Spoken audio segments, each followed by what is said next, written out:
What's up, everybody? It's our point of view. It's Wednesday night, and y'all already know what time it is. It is time for our point of view. Baby, let me tell y'all something. I know I'm late, but I had another show to do, bitch. And so it's hard out here for a pimp when I'm trying to make that money for the rent. And the cash running down, I don't know the rest of that. But so, yeah. So I'm here, and it's time for our point of view. I'm so glad you guys tuned in. We have some special guests in here tonight. We have Sophia McIntosh from Atlanta, Georgia, comedian and actor. And we also have from RuPaul's Drag Race all the way from Orlando, Florida, Roxy Andrews, who have her show on Mondays at 6 o'clock, Painting with Roxy. And Sophia also has some stuff on YouTube that she does every now and then. So I hope that you guys tune into them and I have them tell y'all all about that when they come on. Hi, Ephraim. Hi, TJ. Hey, Tanner. Hi, Tina. Hi, Billy. Please share the love, share the live, and all that jazz. So let me put this up first. And Roxy and Sophia, oh, excuse me, could y'all add your names to your cash apps to your names on your banner thing, please? I would appreciate that because I didn't have time to put y'all or even ask y'all for the cash app so I could put your cash app and all that kind of stuff in there. But please do that or send it to me and I can put it in I can pin it in the notes. Or somebody send me Sophia's and Roxy's cash app so I can pin it in the notes and stuff like that. But I had a good time last week. We were off last week because I was in Vegas.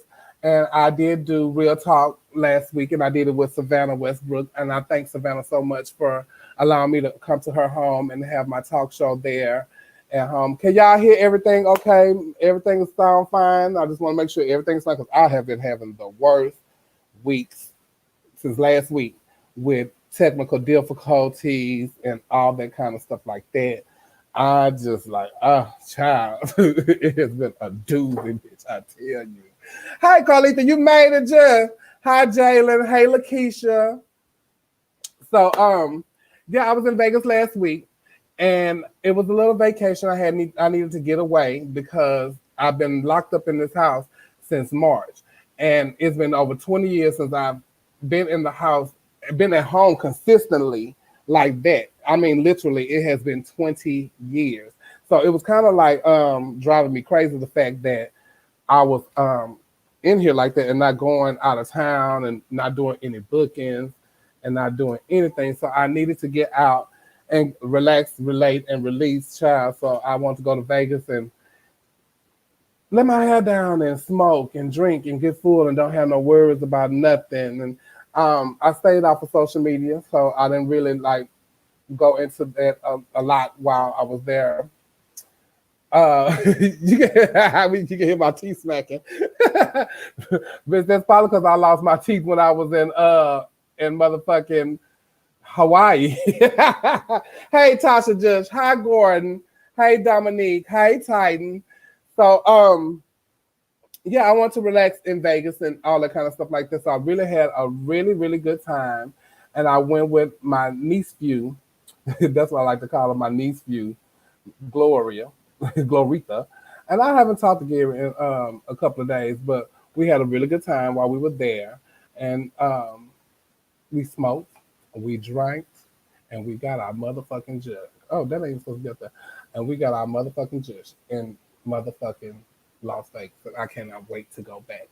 It was so relaxing. I went and had massages and all that kind of stuff like that. It was like really, really good. So I hope you guys had a good week while you were away from me because we didn't have our point of view last week. But if you missed us, share live because we're back. Okay. And then what else I did this week? That's about it. I didn't really do anything, but I had a I don't know why they texting me right now. I don't know. But so I'm gonna move on with my next thing because I didn't do anything. I relaxed all week and I didn't get to do nothing. I came home and just laid on my couch and I did Alexis Paris's birthday show, which was amazing this past Sunday at Hamburger Mary's. And that was it. I had fun. But things were happening this week and people, I've seen some shows and stuff like that. And as you all know, Megan, I like to call, Megan the Trainer. I was going to call her Megan the Trainer again. Megan the Stallion and Cardi B video came out a couple of weeks ago. So now everybody is want to be whopping and stuff. So I told my girlfriend I was going to do this. And she was like, girl, please don't. Shout out to Pink Whitney, New Amsterdam. It's Pink Whitney Wednesday. I found me a new drink. Found me a new mix, rather. And it's delicious. So I told my girlfriend I was going to do this. Y'all know I always have the clip of the week. And my clip of the week this week, because everybody around here is doing WAP. I mean, everybody. Yes, I do, Avantis. Hey, Wanda Levi, I love you too. It was so good to see you. Hey, Myron. Hi, Viv. Hey, Dre. Oh, thank you, Dre. It was a lot of mishaps, honey, going on. So I want y'all to know this week I have been seeing all different kind of WAPs this week, but I like to call these WAPs swap. This is seasoned wet ass pussy. Okay, so I'm gonna start off with my my first clip on because I got a couple clips of the week, bitch. I just want y'all to know. So and let me get my disclaimer first because my sister told me, she said, girl, we was just having fun. And I was like, bitch, regardless, you put it out there, girl. And it was nice to me. I got me a little key cackle.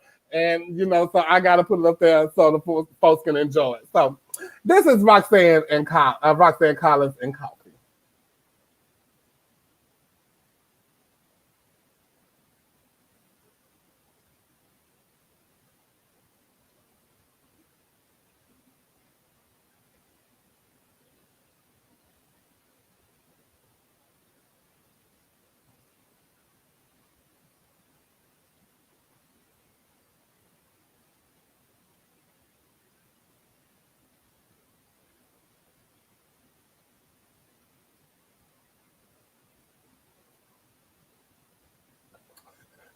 I don't even think it was like no music, but child, damn. I don't know what happened, bitch. I don't hear no music playing, but bitch, I wanted you to know it wasn't no music playing, but y'all know the song. So I hope, hey Eric Muff, hey Shade Room. So that was Roxanne, and I want to show y'all some more, bitch. It ain't got no music to it, so bitch, I'm kind of irritated. But my sister knew had looked like they had came around the corner and a senior citizen talent night show.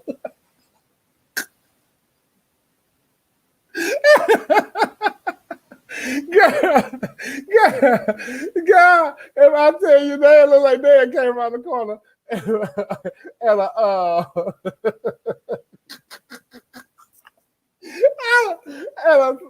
girl, they look like when Pose, when what's the child name? The girl and the child went to the senior center, the home, and they went to perform for the people.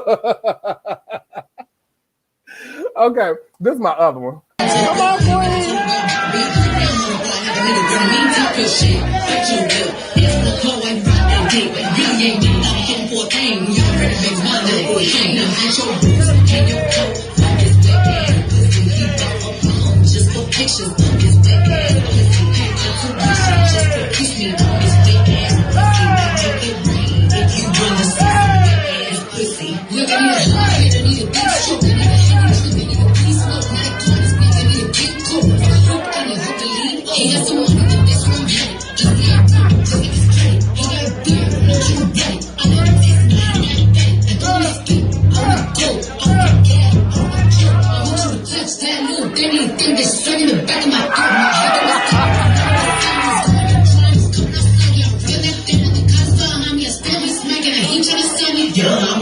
bitch, handcuffs, leashes. Switch my wig, make them feel like I'm cheating. Put him on his knees, give him something to believe in. Never long fight, but I'm looking for a beat. And I'm doing shit. I'm really eat shit. If you ain't like that, big D stand for victory. And I can make you bust before I ever meet you. If you don't hang, then you can't bang. You can't hurt my feelings, but I'm like, fuck me. That's my position when I rock a dick. I'm still.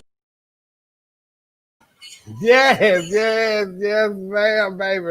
If I tell you, they is whopping across the country, bitch. That was Maya Ross Monroe and Malaysia Black down in Atlanta. I think that was this weekend. Bitch, they had the hair, they had the bathing suits, they had everything, bitch. They had. I was like, all right, yeah, yeah, ma'am, baby. But bitch, if I tell y'all, the WAP of all WAPs, bitch. The WAP of all WAPs. And I hope it play. I really hope it play.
What a hole was that? What a hole was that?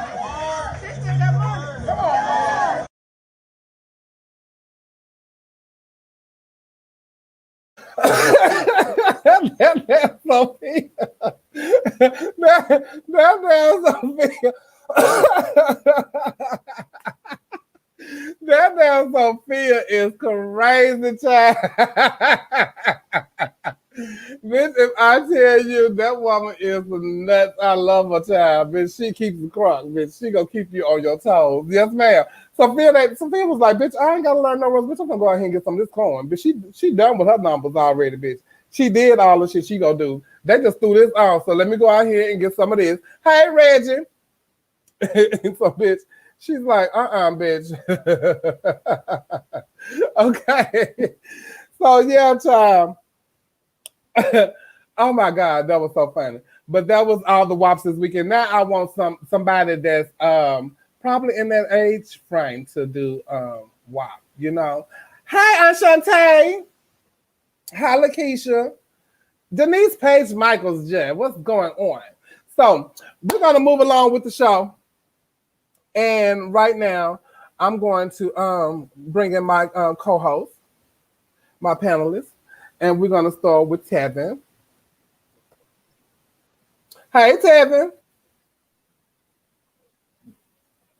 Can you say something?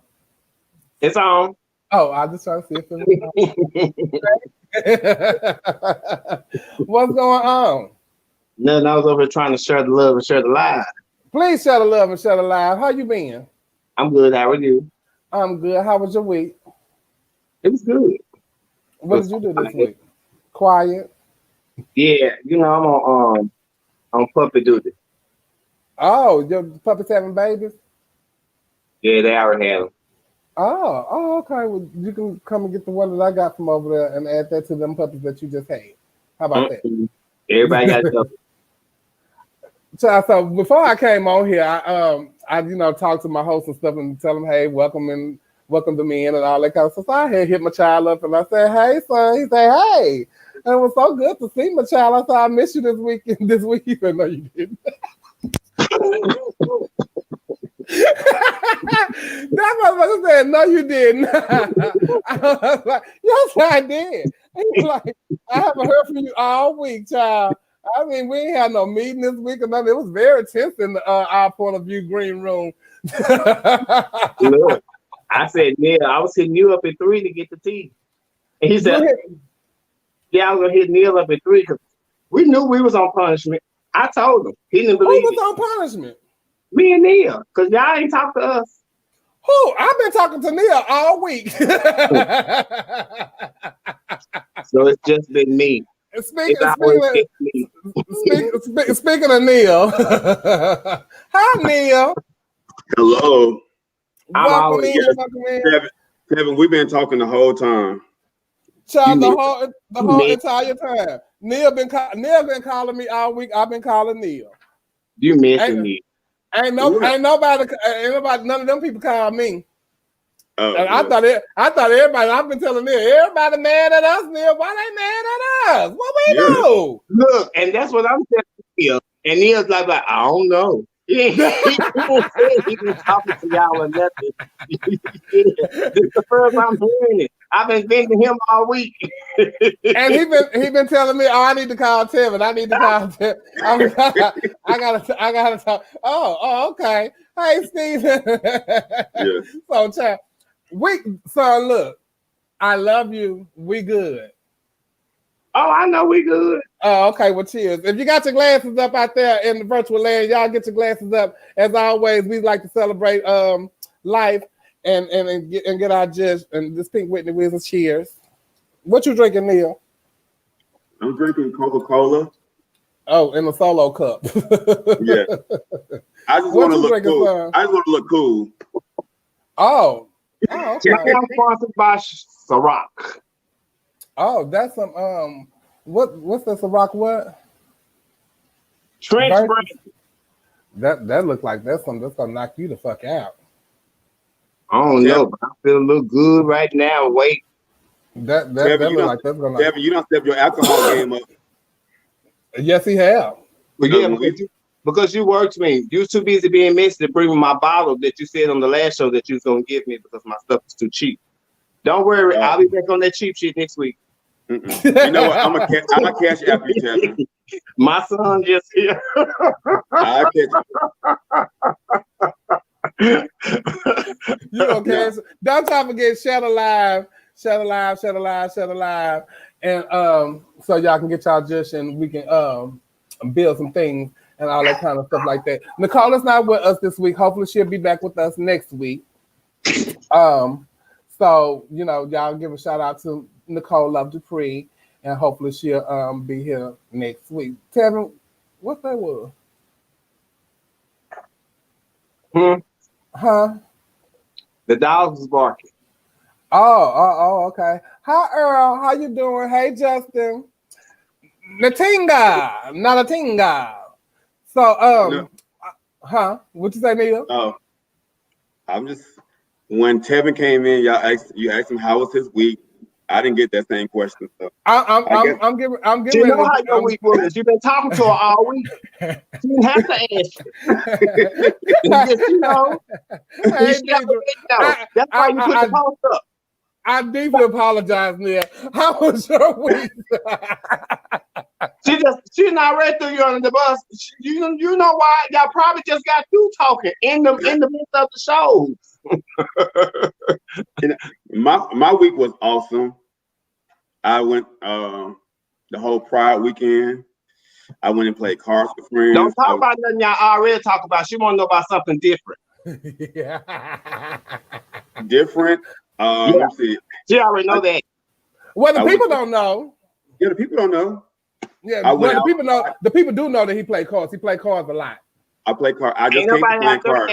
That's why I was really glad that the show was late because I didn't leave playing cards with my friend until literally 10:59. That's when I wanted to do. I was like, oh, I gotta go. I was like, glad it's not. I gotta go. And I left winning. I was winning, and I got a Boston tonight. So well, Tony send her a message, and maybe she'll come in. She taking off this week, so maybe she'll come in. If y'all hit her up, maybe she'll come on in just and get her just with us tonight. We would love to see Nicole. Hey, Cora. I just saw Nicole. Oh no, that was Monday night. That wasn't last night. Right, she is Sunday house and child, and we need her to come in and talk with us tonight. So we really wish Nicole would come on in, but if she don't, we wish her the best, and we hopefully will see her next week. because we love her point of view. But go ahead, finish what you were saying, Neil. What you did? I went out. Oh, Saturday night I had the best time. What did you do Saturday? I went to a circuit party. Oh, were you following social distance rules? Uh-huh. Wait, what are those rules again? What are the rules? I don't know the rules. Were you wearing your mask in the club? Uh-huh. Mm-hmm. Sometimes. Maybe. So, he's an alcoholic. He can't drink with the mask on. Okay. When I left my house yes, you can. When I left my house Saturday I'm gonna create evening. them. Not yet. Mm-mm. When what? When I left my house Saturday evening to go to like a house party and circuit party, I didn't come home till like Sunday around 4:00. It was just a great night. Oh, you did not wear that mask. No. Oh, you did not. Oh, yeah, I got two different masks. Steven say, I'm sure you do. I'm sure you got a couple of masks. I'm sure you do. Yeah. But baby, in Vegas, they don't play the game with you. They have a when you go in one of the casinos downtown, they have the metal detector that you go through, but it also has a thermometer on it, and you have to put your wrist up to the thing like that so it can take your temperature before it goes in, before you go in. And when you're sitting in the casino or anywhere that you have to have on a mask, the people will come around and tap you on your shoulder, and you can tell them, "Oh, I'm smoking. Oh, I'm drinking." They say, "Okay, when you sip, pull your mask down. You smoke, blow it out, pull your mask." Bitch, I was hollering. I was like, "What?" So they taking all their precautions down there. So I think I'm gonna go back in November. You know. So Neil, I wish that you would practice your safety. Well, I'm gonna do. I was gonna like lay low this weekend, but my birthday is on Friday, so I gotta like. Oh Lord! So what's your plans for your birthday? Overkill. Oh, actually, okay. So this is my 40th birthday coming up, but since it's like so much stuff going on and the COVID and other people don't feel comfortable doing things, I'm gonna celebrate my 40th birthday later, like in the spring. I've already like started my whole week. Okay, so what are you gonna do instead of doing that? Like, what are you gonna do? Well, for this week, yeah. This on Friday, I'm gonna do like an intimate dinner because I called like 5 restaurants trying to get like a reservation for 40 people, and it's like, no, ma'am. No, man, you're gonna have to rent out the motherfucking building. Ain't no way they finna let you have a reservation for 40. Well, how about you and Deidre just go out on the lunch day, bitch, and y'all pay it? Well, the thing is, my 40th birthday.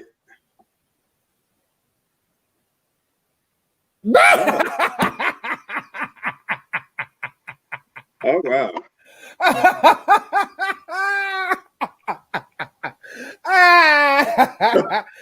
You had to rub your face on that, Jeff. Yes, I'm like, that took me fast. That took me very fast. But I know in my almost 40 years of life, I've experienced a few things. But I wanted to do like a dinner party with 40 people because I was going to invite exactly 40 people, and they tell them they can't invite other people, but I only wanted 40 people there. So really, I was going to invite 39 other people, and I was going to be the 40th. And you're going to be the 40th one. But okay, well now you need to rent out a building because that they're not going to let you do that unless you do that at your house. Yeah. Everybody told me I can have 6 people, so I'm only going to do. You can have 4 that Golden Corral. Oh no. No. I saw where is Kennedy at? She coming on tonight? Speaking of Kennedy, because it's her birthday today. Yes, it is Kennedy Davenport's birthday today, you guys. So I want you guys to send her some shout outs on her Facebook page. I love you, sister. Happy birthday. I think she's in Oklahoma somewhere celebrating with her family and some of her friends and all that kind of stuff like that. So shout out to my little sis, Kennedy Davenport. It's her birthday. That's probably why y'all bump heads. Ain't y'all the same sign? We are. It's amazing that Kennedy is born 2 days before me. I would have never thought that. Yeah. And y'all the same age, huh? It's hard to believe. Kendi 2 days older.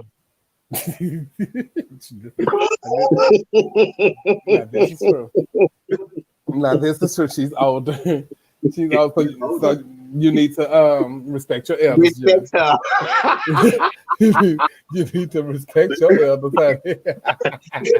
Cause you be letting my auntie hold it. Yeah. Now you need to respect your goddamn elders, honey. Right. So we're gonna take a little brief intermission and do some advertising, and then we're gonna bring on our special guest, you guys. So right now we're gonna take a commercial break.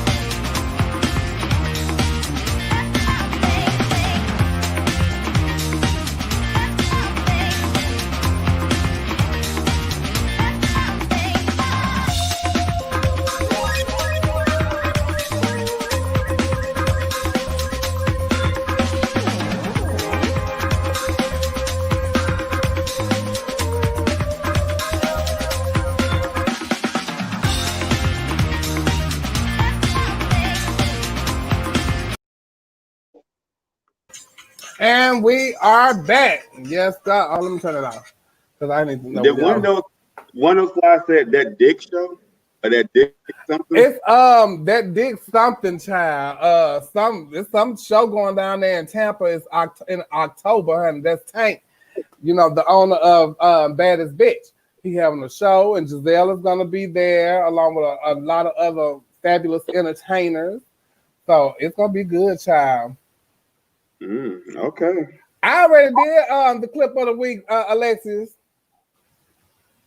I did the clip of the week early, and it was you missed. You that. made the cut, Mike. You was first. So Alexis, but the clip that you probably wanted to see, it didn't have no music to it. I don't know what happened, but bitch, I'm gonna have to fix it. I'm gonna have to fix it, child, and see what's going on, bitch. Cause But I'm so glad we're back from commercial break, and that show is October 2nd. You have Tasha Long that she does her shows on Thursdays and Saturdays on her Facebook page. So check out Tasha Long over there. And then also you have Roxy Andrews, who is our guest tonight, and she does Makeup Mondays at 6 o'clock Eastern Time, 5 o'clock Central Time. You know, and me and Roxy do our tutorials on Sundays. I'd give her tutorials on Sundays so she can talk about it on Monday. I'm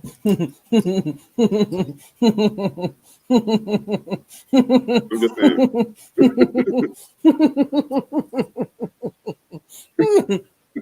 Bitch, I'm drinking. You can't be doing that. You cannot be doing that to me.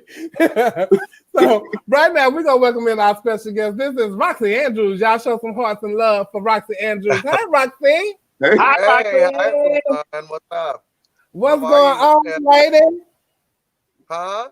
What's going on? Can you hear us? I can hear you. Oh, okay. We're just making sure. What's up, Neil? What's up, Tevin? Hello. How you doing? Neil, what you be teaching me on Sunday? I be teaching you about that crease, how to make your eyes like look bigger, how to make the jawline. Can you tell everybody how you do it? Roxy, you wouldn't be offended? You pay me for those private lessons. You just do it for free. Oh wow. Okay.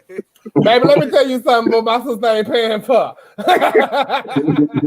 If it ain't got rhinestones and feathers on the bitch, or some bundles, bitch, she ain't paying for it. Bitch, you just know that, or some Louboutins. Oh, how you doing? Huh? Y'all just think Roxy woke up like that? Roxy Andrews did. Michael Feliciano didn't. Not the government. Let's get that. Oh, didn't I do that? Girl, it's the Pink Whitney. I've been drinking all night. Whitney is the government name. I've been drinking. I'm off that H-Town, bitch. How you been, Roxy? I'm good. Oh, Piggy in here, H-Town. Okay, we off that H-Town. Hey, Pig. I'm good, y'all. I just moved, so I got over that, and the house is set up, so I'm happy that's over.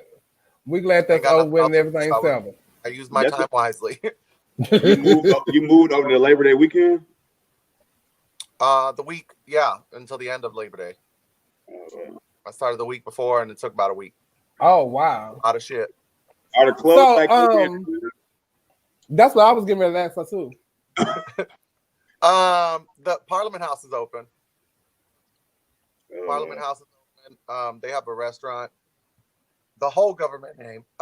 They have a restaurant, so yeah, they can open up. So they've been having their nights normally. They're running the shows. But you haven't went back to work yet, though, right?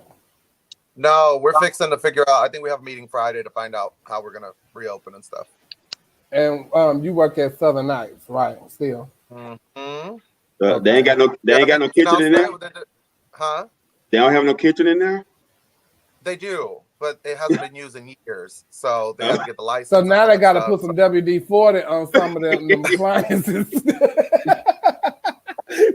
Some Windex and clean her up. They got to put some Windex and clean her up, child, because child, now they gotta put some wings in the grease, cause bitch. but look, they ain't gotta put no wings in the grease, so they ain't got no black night, so they need some tacos or something, some little finger food. Well, not even that. I think it's kind of cute that some of the clubs are including food, because there have been times, especially the new bar at Southern is District Dive, which is like pool tables and like hanging out. And I want like little bite-sized stuff when I'm at places like that. Not necessarily a nightclub like Southern, but I think it's gonna work for benefit. Girl, because I want you to know. Let me tell y'all something about Orlando. Wait, Neil, let me tell y'all something about Orlando though. On like Fridays and Saturdays, like Thursday, Friday, and Saturday, you can get like a taco stand where you can get like tacos or some hot dogs or something like that. Bitch, on Sundays and Tuesdays, you get full-on barbecue meals. At Parliament House, everything. I like chicken fingers at the Parliament House. Well, you know what I'm saying, been on a Sunday and Tuesday. I haven't. Well, no, I have been on those days, but I just wasn't thinking about food. We have a saying, where is your food? Because the restaurant closed at 9 p.m. at the Parliament House, and the club stayed till 2. Look at Peggy. Where is your food? Girl, I just want to double on Sundays and Tuesdays at Southern, at Parliament, you can get a full-on barbecue dinner, 3 meat, potato salad, beans, collard greens, macaroni and cheese. All of it. and that's because it's a black night. But Thursday, Friday, Saturday, you getting hot dogs and stuff like that, and calzones and chips, bitch. That's what you get Wednesday through Saturday. But bitch, on Sunday and Tuesday, you can go around and fuck around and get you a 3 meat plate, some beef, chicken, and sausage, bitch, with greens, macaroni, cheese, potato salad, and a little like beans make you poo that night. I'm just saying. You gotta drive through when the club opens. Yeah, or you can go down to the Texas, whatever it is, and get your gym. What a man had worked at that killed the girlfriend. Okay, we didn't go on to that. But anyway, thank you, Rox. I appreciate you for being here this week with us. We're gonna bring in our next guest. I'm so excited that this person is here with us because I've been knowing this lady since I was 16 years old. And a little backstory on Sophia. When I was young and coming out to the club, I was probably like 16, 17 years old. And a lot of people don't know this, but Sophia is the reason how I learned how to disco dance and do like the gay disco dance that we do, because she used to pull me out on the dance floor, and we used to like dance and stuff like on the dance floor. So I would mimic what she does. And then as I started going to visit my dad in New Orleans, I saw Amber Starr and all these other people, and I just put those people, everything that I saw, what I learned from Sophia, I put them together, and that's how I got my style of dance. So I'm so excited. I was Sophia taught you how to dance. Girl, so well, I've always known how to dance. Let me say that. So what moves you mimic from Sophia? Oh, bitch, like That's the ball change. Thank you. That's it. A step ball change and a little kick. But you know, when you're young and don't know that kind of, I'm used to street dancing. I was used to street dancing. You know, every street dance that was out, I knew that. I never knew nothing about what we call discoing and bucking and all that kind of stuff. I didn't know that. So as a kid, I was street dancing. I knew the WAP, the prep, all that kind of stuff. I was about to say, when you're young, you don't know no better. No, I knew better. Sure. I knew better. I'm gonna let her handle that. Tell it. Tell it.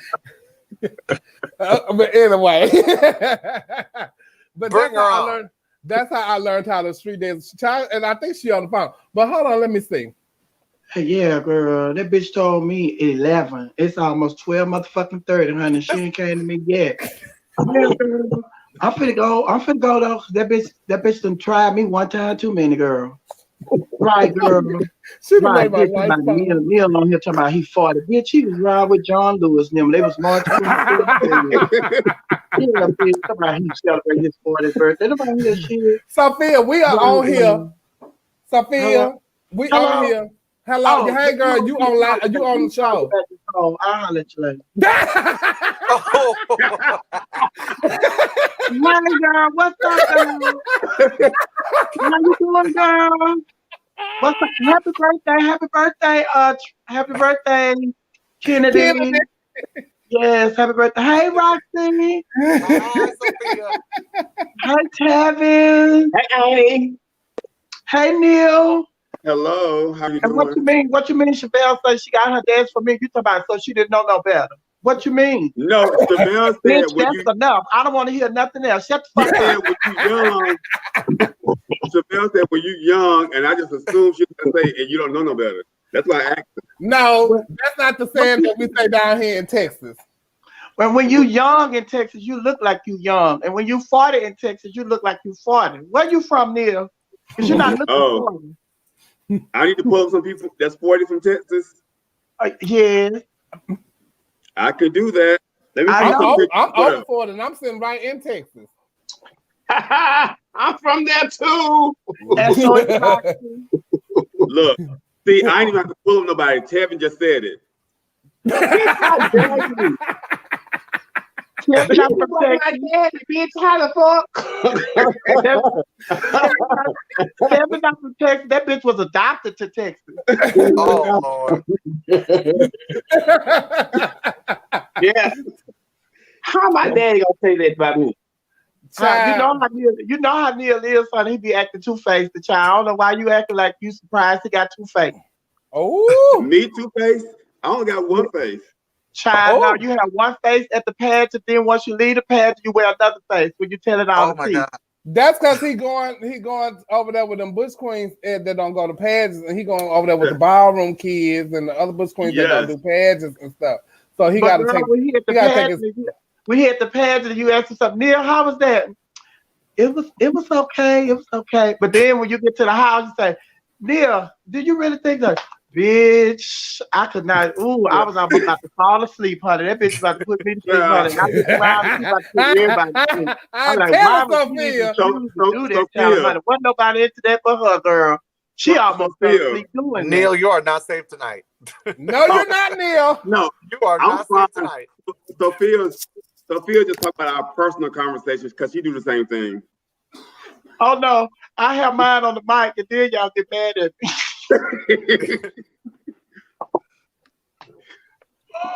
Me and What's the Sophia. bell? What's the bell, honey? Child, I'm finna Yeah, go. She told me 12. She told me 11 o'clock. I'm getting ready to go. And It's my 12:22 bedtime time. coming soon. Right, honey. So I'm finna get down, girl. Well, Chevelle, you know, she got caught up in the moment during Anita Baker. Are y'all What? reading me? She got caught up in the moment during Anita Baker. Who y'all reading me? Y'all Oh. see Sophia smoking? But I had to go get I had to go get an ashtray for me and Sophia. You not smoking? Did y'all see Sophia smoking? And bitch, and I want to smoke with Sophia smoking because it's big, bitch. Oh, girl, I got this from Snoop Dogg. Girl, and I've been dying to smoke with him. Oh, you don't want to smoke with him, girl? Because you Why smoke not? with him, girl. When you smoke with him, girl, he wants you to play with that pipe. Okay. You can't handle that. How you know what I can handle? I used to hang out with you when I was little. But now you hanging with Tevin. Well, no, because Kevin says he ain't talked to Chevelle in over a week. And this is She true. ain't with the Gary Babbitt. It's actually been 2 weeks because last week we were off. Neil, and what did you say you was doing? What were you doing for the weekend? You say you was what? I was having Being fun. unsafe. Being unsafe with no mask. Oh, No I had a mask. mask. I think I had 2 masks. Oh, in his hand. But never once did What you say were they, you wore though? any of those masks. You What said were never they? what? You didn't say you wore them. We kept on saying that you wore them. You just kept on saying, I got 2. I'm I just saying wore like when I this. wanted to. Well, when I saw him, he didn't have no mask on. He was serving one of these. What is that? Oh. Hey, well, some people have to serve them. Girl. Somebody got to serve them. Chevelle, are you trying to be funny? Because that's what Neil was doing. She's not gonna make it tonight. Look, and then Nicole saw Neil struggling with that big old bird, honey. She came in, Neil, let me something. Oh no. Neil, you don't know what you're doing. Let me something for you, Neil. Nicole handled it, honey. Miss Woman. What, girl? I'm not a girl. Look, Girl. Let me tell you, girl. I had to go spit in the trash. you can. I don't know if you heard this or not, but it was so lit here in Atlanta for Labor Day. Baby, Miss Sasha got so full, she ended up having Naisha.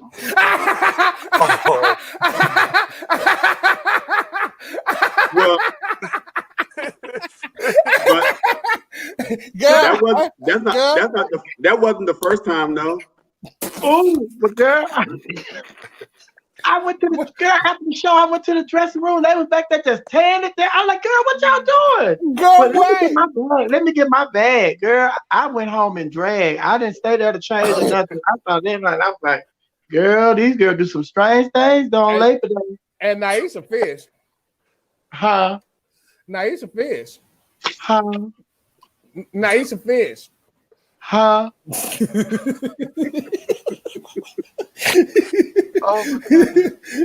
Naisha is fish. I don't know if you've seen Naisha in a while. Naisha ain't a fish no more. Well, what is she now? It's a lot of different type of fish, though. No, Naisha done passed fish, period. It's a lot of different types of fish. So is she a shark now? Huh? Is she a shark now? What is Naisha? Neil named the fish. I'll let him know if he named it. Perch. No, is she a whale? Y'all heard me. Bitch, I'm gonna tell Naisha you call her a beluga whale, Neil.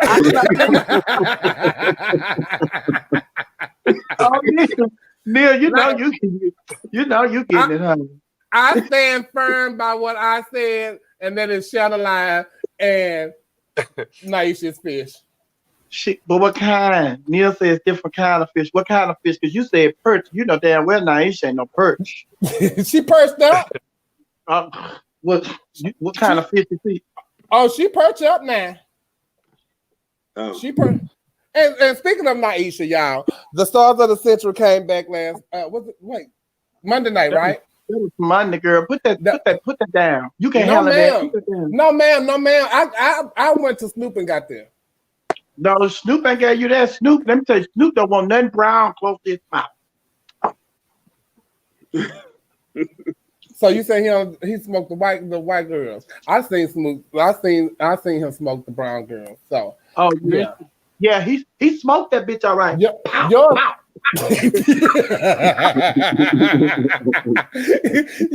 the Stars of the Central 2.0 came back to the Heretic on Monday night with a star-studded show hosted by Sophia. So I took some clips. Thank you, Benny Moser, for these clips, and this is a shout out to the Stars of the Central.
Right, girl. All right, girl. Okay, girl. All right, I'll tell the girl. All right, bye.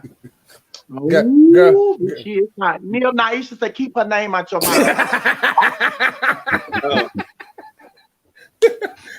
What happened? Okay. She said, tell that black punk that look like he marched with in Selma to keep my name out his mouth for I roll up on him. She didn't say that because she has my phone number. You're not answering. I'm answering. I went to the bar for a drink right quick. Let me call and tell her to call you then. Girl, if I tell you, I thought the Pank was in Chucalissa, bitch, but it looked like it was in Atlanta Monday night. Bitch, they was making it. They had made it right up in there for them girls, bitch. They made money. And guys. They made a lot of money this past Monday. Yes, they did, child. Hold on, see, that's what I'm talking about. See how he threw that in there? He said they made a lot of money in there this past Monday, as in the other Mondays they ain't been making shit. Well, the other Mondays they went there. The other Mondays they was virtual, girl. It was virtual. But they still, the cash apps, how was the cash app? We don't know. They were personal. Neil knows everything. But I saw with my own 2 eyes this time. And Neil was tipping too. Yeah. Around the club. Yeah, because I asked him, I say, Neil, who was good on the show, child? I saw. Hold on. What Neil? What you told Chevelle when she asked you that question? Well, who was good? Yeah. I told her that. Who was good? Oh, I told her Giselle was good. I told her Barbie was good. That's my favorite person on the show. She didn't make the clip. Oh, Barbie didn't make the clip. No, I'm sorry, Barbie didn't make. Yes, she did. She was in. Barbie was in. She was in the beginning clip with Sophia. Yeah, she was in the WAP clip. Oh, but hold on, who else? Who was good, Neil? From your segment, sound like just Barbie. Hold on.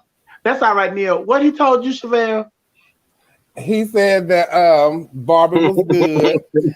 She don't mind. And I think he saw that he saw Amaya do Lil' Kim. He saw Amaya do Lil' Kim. He said he saw Amaya do Lil' Kim. Yes. So that means she was good. You saw her do Lil' Kim. You saw her do Lil' Kim too. She wasn't good. Come on. I didn't say that. No, he didn't say that. He said he saw her do Lil' Kim. Yeah, and she was good. I like Amaya too. I like Amaya sometimes. But Giselle was good. Yeah, he enjoyed. Well, first up, yeah, Giselle. Me and Giselle know each other from back home in Jacksonville, so she. Okay, so this is Giselle Barbara Royale. It's two Giselles on the show. The other Giselle didn't make the clip either because I didn't want to make the clip so long, actually. So you know, I didn't even see it. I didn't even get to see Giselle on the show. Wait, so who you cut out? Hold on, I'm feeling some kind of way. There's a couple people I cut out because I didn't, Because Sophia you cut out the people that wasn't good. Because you were going by what Neil said. No, Shut up, Neil told you who was good, so that's who you put in the clip. Well, who was in the clip? When I went and made a drink, so I didn't see anybody in the clips. It was the people you told. The people who you told were good. You put them in the clip. So come on and repeat them. So you saw Amaya doing the Kim. I enjoy Amaya. She did. Yeah, she did make the clip. But hold on, she made the clip. I think. But we're not talking about what we're doing. In my defense. But see, I told you. But see, let me tell you this: when you came on, you saying everybody doing the WAP, everybody doing WAP. Then you show coffee. You show coffee and Miss Thing. What's her name? Roxanne. Coffee Roxanne. That was not the WAP. They was doing the Whopper. wait, girl, hold on. Hold on. Those are Whoppers. Those are burgers. Oh, that is coffee. Look at the pound.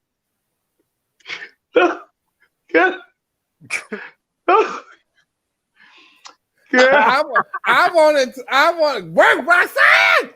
I want a bitch. Coffee looking in the plate like, what y'all eating? What y'all got to eat over there? What? I think you and Ava should do it. I think so too, Neil. Yeah.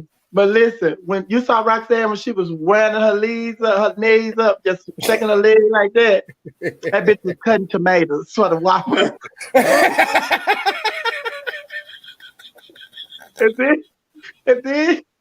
And then you showed Maya and Malaysia Black. Yeah. That was not the WAP. Yes, that was. That was worse. That was worse. Come on,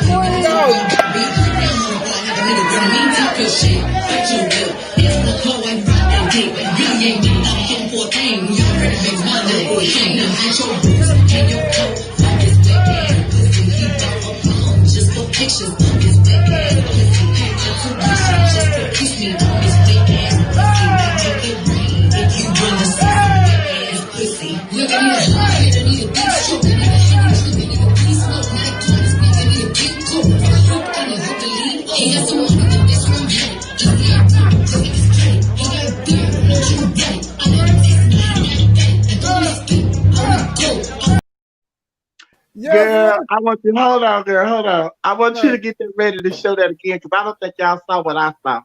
I saw it, ain't it? Look like they go to funeral home and steal people pads out of their casket. Oh, I didn't see that, girl. Now run that back again, Holiday. Run that back again. You can't just throw that shit on. You gotta throw that shit down. Come on, run that back again, Rob. Come on, boy.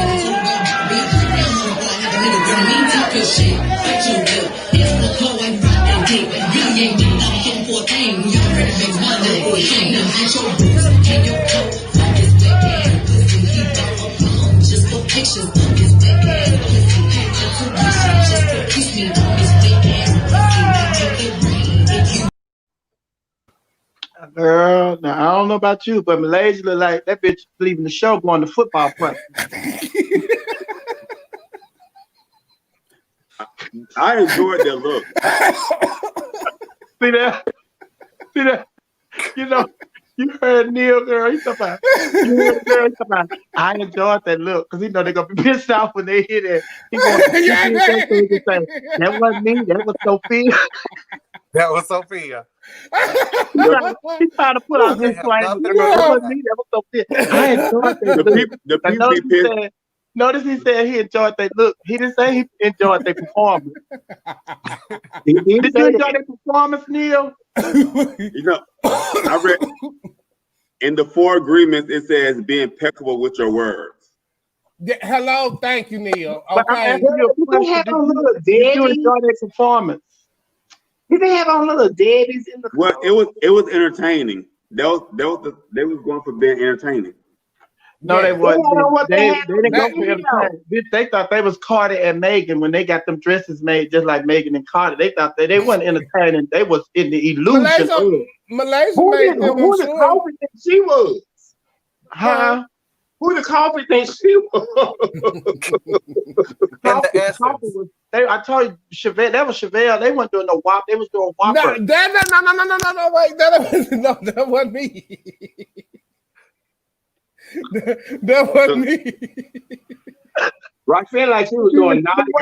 But wait, Kevin, you talk about did Malaysia and Amaya have on the Debbie? Did you see Copper shoes? Copper had on some teacups. Yeah. That's so messy. Y'all gonna give me. Where were they performing at? Huh? Where were they performing at? They was at this. No, they was at the what's called a place. This place, Lighthouse for the Blind. Place? No, Lighthouse for the Blind. It looked like a senior citizen place. No, it was what blind people go for recreation. That's Kanye West Church. Ain't nobody see. That was Kanye West Church. They were at this place, this restaurant called Tortilla Joe's, where they do shows. And it's a restaurant. No, ma'am. They were at the Deaf and Blind Retreat Center.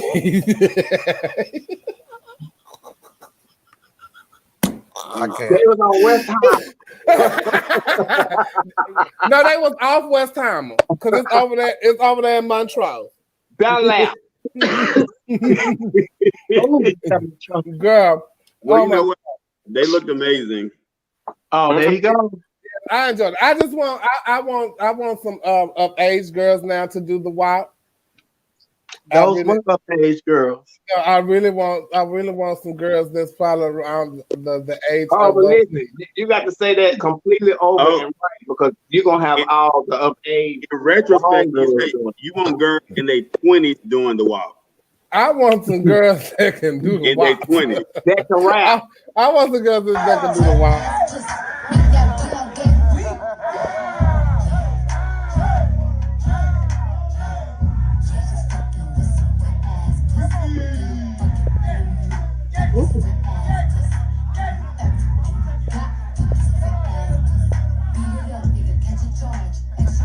Yes, ma'am.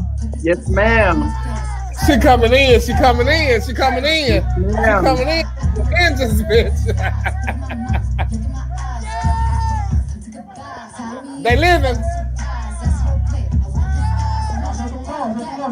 Yeah, you gonna do that.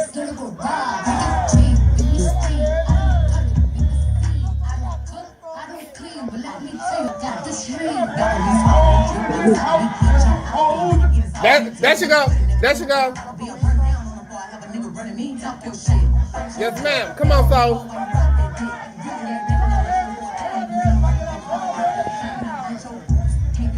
What a hole was that? What a hole was that?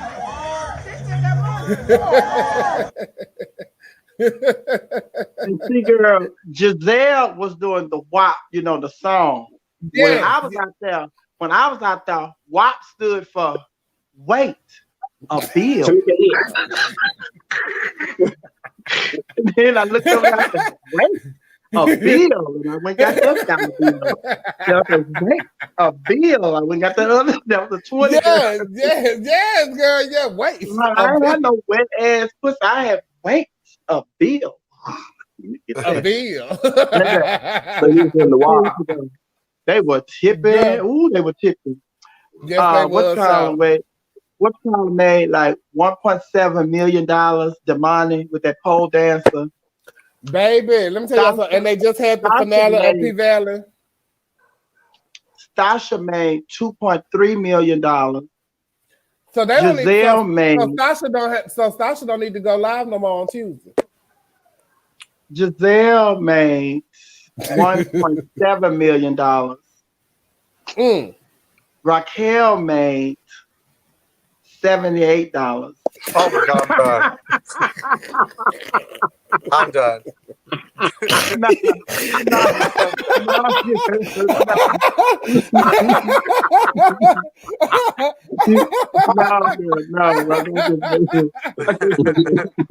Raquel made $700,000.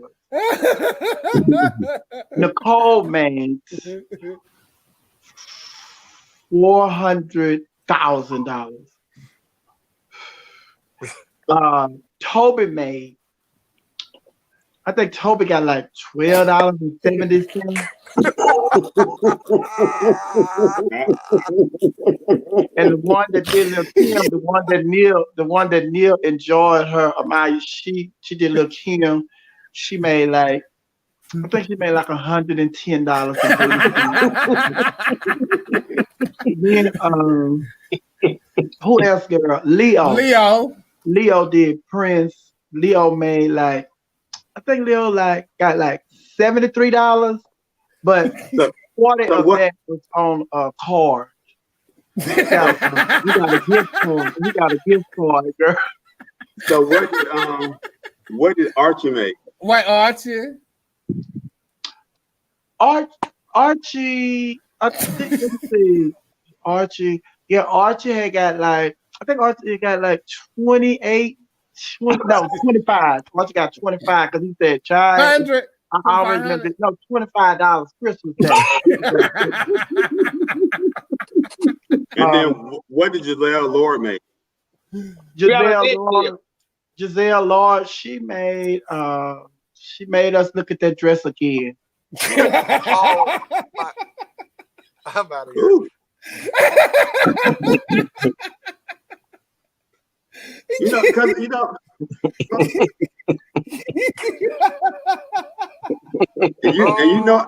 I looked again too. What does this have? And Naisha, oh my God, Naisha, girl, those folks so scared of Naisha. Well, I couldn't hear her music. What Naisha did? Where all the good men gone and well, is that what she did? Because it was already muted. What she do? She did. What she do, Neil? He don't know. Oh, Neil was outside when Naisha performed. I was outside. I didn't see her perform. Brandy. She did Brandy. Sitting on top of the world. You know Brandy. Sitting up in her room. No, I'm just messing with everybody. I'm just serious to everybody that came to the show, the audience. I'm talking about the audience. Those people were tipping like crazy. I don't know where they got that money from. It seemed like by 100 of them bitches had got some good scratch offs because they was making the rain. Girl, first of all, bitch, it looked like P Valley in that bitch for real. Like on like Stasha's number, bitch, Damoni's number, Giselle's number, Barbara Royale, bitch. It looked girl, that was like still on Giselle. Neil won't say nobody but Giselle. Yeah, the people were so happy to see him. Yes, that for one. And then hold up. And Giselle did good. Hold up. Did great. What I didn't tell you, I didn't do a number. Oh. And we appreciate that though. They were so excited to see me. I made $5.73 million. Oh, and I didn't do a number. I didn't do a number. You ain't do a number. Oh, well, wait. You How much Tarico made? Tarico got paid in Rice Krispies.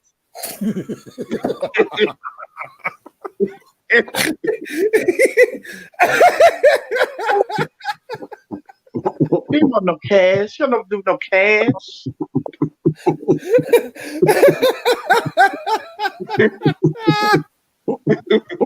Yeah. Wait, what they at least Rice Krispie treats? You know how they cook me, put that stuff in the girl. Girl, what they at least Rice Krispie treats, girl. They were edible, girl. I'm Benita Betrayal. You ain't hear this from me. Now I take a little edible now. Tarico made more money than some people. But I want my coin though. I don't want no edible. Please don't give me no edibles, honey. He was a bless you all your life. So, but he was first on the show though, right? No, the opening.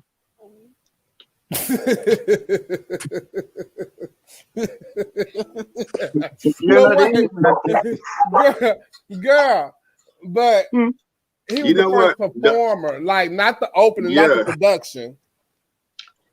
And he was. Yeah, he was the warm-up act. He was the opening. But if he was the warm-up act, there's some people that could have before him though. Who, Neil? I'm gonna talk about that in the after show. Tune into Chevelle 75, Chevelle Brooks 75. On the after show where you gotta go so Neil can really break it down about how he felt about the show. Because I'm sure he's seen it on Facebook because he was there, but he didn't watch it. Like he wasn't paying attention to it. You know, because there was a lot of people in town in Atlanta.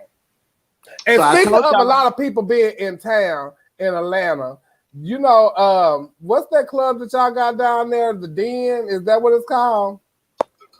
Bitch, and they had made a post. They had made a post due to COVID-19. They closing down, Jeff. That means they got it. But wait, they ain't getting no results for no goddamn COVID test the day after. Ain't this like the whole weekend they open, bitch? They not worried. They said, fuck it. They not worried about no COVID. They was getting their money. And they said after this weekend we're gonna shut down because our lease expired, and they don't feel like paying that money. Because COVID, they've been open since 4th of July weekend, so y'all weren't worrying about COVID then. Oh, they weren't worried about it. Now the staff was worried about it. They was wearing their masks and stuff. They didn't care about the customers, so they got their money after Labor Day. They were just trying to hold on to Labor Day and make their money, make a killing, and now they gone. Oh, well, you know, I do know a staff member at the coast. I mean, who worked at the gym, and he caught COVID. Okay, what's his name? Well, he doesn't have it anymore. At the after show. You gonna give his name at the after show? Okay. Chevelle Brooks 75. Y'all go subscribe to the after show, yeah. But what kind of club is the Den? Is this like a regular club? It's not. It's a club for a particular type of people. What type of people? The you're gonna tell us at the after show. Okay, you're gonna tell us at the after show. Well, hey, the after show that's Chevelle Brooks 75. Mm-hmm. But the after show, I mean, yes, on YouTube, Chevelle Brooks 75 on YouTube. Well, you said it was for different people. What kind of people? What the people that some people like to go to the clubs and find hookups, and other people like to go to the clubs and already have hookups. Oh, thank you, Donald. Donald Rodriguez just put down there. He said it's a whole hookup. It's a sex party. It's a whole sex thing. Oh, like plug up to my computer and it keep going. Oh, is it a bathhouse? It's not like a bathhouse like that place in Orlando that everybody go to, but it's a Orlando. That's a damn lie. Also, it don't have. It's a club, but they having sex in there. Yeah, it's no saunas in there, that kind of stuff. You're not paying for no private rooms. If you go to a private room and you get in there, that's the bathroom. then that's just your room. No, they have private rooms. These are all things that people have told me about the spot. I don't No, believe that's that, not Neil. what I it think sounds you've been to that place. Oh, girl, I It know he'd sound have like been to that not only place. have you I know been, he'd have you been to that place. frequent. But that nigga tried to kiss So- me last week with a soul on his lip. That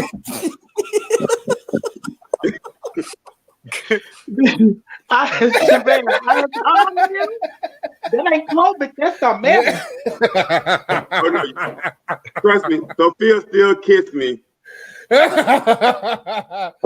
sounds I like did. Babylon and Dallas, though, bitch. That's what it sounds like. Oh no, it's a little different in They got Babylon. glory hole rooms. No, they got dark rooms and it's just a different experience. Oh, So okay. let me ask you this: is this a club where only men can go? Uh-oh. Well, yeah. So if I come up there, they gonna tell me no, ma'am. No, They gonna if you go, they just gonna say you can come in, but you're gonna have to take that wig off. No. But you know, I got a haircut. I got a haircut, so God. now I'm glad No, you told me that. It's a little different. Oh no, Neil, they gonna tell you. Now you can take that wig off now. We don't care about you having the makeup on, walking through here looking like Derrick J, but you're gonna have to come up out of that unit. Well, thanks for the heads up. No, Thanks for the heads Deville, up. Yes. They gonna say y'all got y'all own no project. It's not your type of crowd. How you know? Cause he done been there. He trying to talk in third person. Neil done been there. God, Neil is nasty. Wait, how you know I ain't been, it's not my type of crowd? Because I went to Amsterdam and they turned me away at the door and told me it was men only. I told them, okay. Now I went to the next club and they was doing the same thing they was doing in that one. Well, I know it's not your type of crowd because I've seen that website. I've been to their website. Oh, it's not your type of crowd.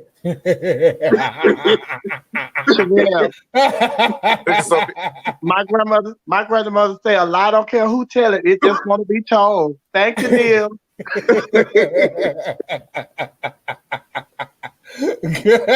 Well, child, I don't mind going to see. So thanks, Sophia. I'm gonna get a fresh haircut next time I go to Atlanta. Before I go to Atlanta, maybe I go and stop by either the designer or somebody and give me a hair piece. You don't have to do that. You don't have to do that. All you have to do is just go with Neil. Because they have all kind of freak stuff that say, yeah, my friend wanted me to bring, my friend into this. We finna do a menage a trois. They'll let you in. What's in Tokyo?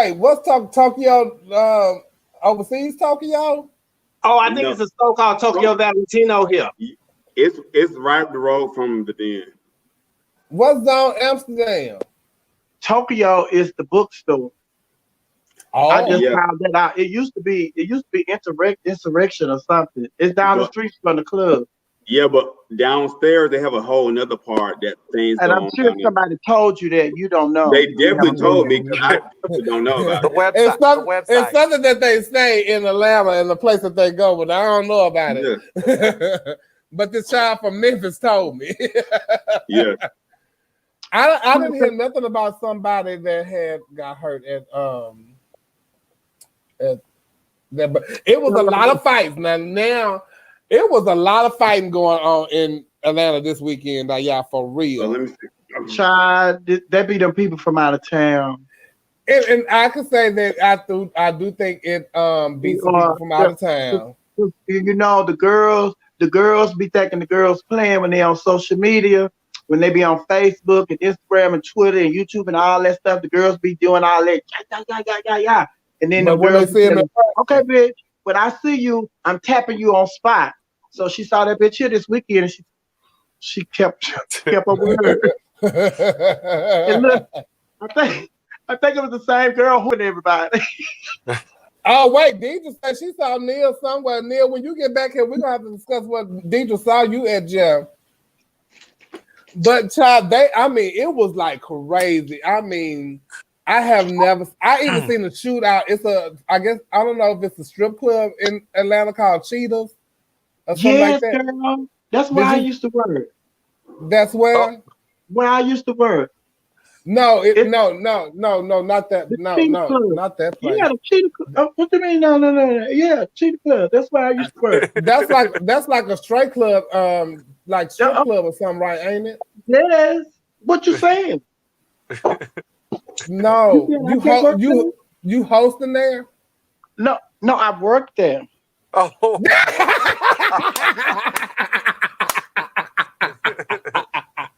They gonna ask you go to the Paradise Room and take that bra off and them hands down. They gonna ask you to take them hands down, girl. No, girl, Yes, I'm one of the top dancers. They request me, even on my off day, they call me to come in. They said, "We got someone. Could you please come in?" What's your off days? What's your off day? Sister, What's your off day? Monday, Wednesdays, and Fridays. Oh, you off on a Friday? Huh? You off on a Friday? But when you got these, you don't have to work all day. I don't know. Let the girls take them Fridays and Saturdays. Girl, they give me they'll hire you at the paint though. They what? They'll hire you at the paint. At the paint? What's the paint? In Chuckalisa on P Valley. Oh no, I ain't going nowhere Uncle Cliff will go. That's why they gonna hire you. What? Uncle Cliff got everybody in P Valley and 2 towns over clocks. Girl, Uncle Clifford is real good friends with Derek J. Have to be, I'm sure, and Miss Lawrence. Got to be. They girlfriends, they running like Destiny's Child. Now, Miss Chevelle, you're not gonna sit up there and act like you don't know who Uncle Clifford is. Who is Uncle Clifford? The one that did the show with Derek J. and Des. Wait, Uncle Clifford is the guy that did when they had the talk show with Bev and the girl that was in drag. Don't feel saying Uncle Clifford is. Wait, girl, who you think, girl? Come on now. Yeah. You know that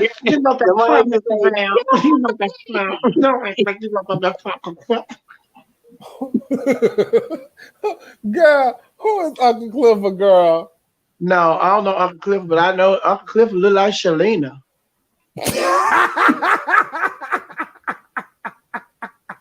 I'm sorry, y'all don't know who Shalina is, but she look like Uncle Clifford. Who the fuck is a Shalina, girl? Oh, girl, bitch. Uncle Clifford, he got to be sweet there, but he look like a bad Geraldine. Bitch, if I tell you Uncle Clifford, but that beard, bitch. No, but I'm not watching. Uncle Clifford, I'm gonna have to watch the show. I haven't watched the show. I wanted it to end so I could just watch everything, binge watch it, because I don't like waiting the next week to see what happens. Well, it's open now, and y'all can go and tune in and find it. Bitch. If I tell you, it's cute though. That's what everybody say, but I saw some. Oh, you already saw the season finale? Yeah, I saw it because they showed that Divas and Dukes after the show. They was up there watching it, child. Yeah, I saw it. Oh, well, girl, if you don't want to find out what led up to the finale, you ain't even got to watch the show. But I think speaking of Divas and Dukes. What? What, Neil? Here we go. No, I'm saying speaking of Divas and Dukes, I was going into another topic. Oh, okay. Oh. Okay. I was get to our topic. So can we talk about Divas and Dukes? So a diva, Tamar Braxton and her boyfriend. Oh, child. Yeah, so speaking of divas, Tamar Braxton, y'all. y'all pray for my girl. Because I don't know what's going on with Tamar, child. She have gotten a restraining order. David, her boyfriend, has put a restraining order on Tamar now. So I don't know. They're not saying what actually is going on. Oh, they are. They came out with an update today. Oh, did they? What they say? Go read it. I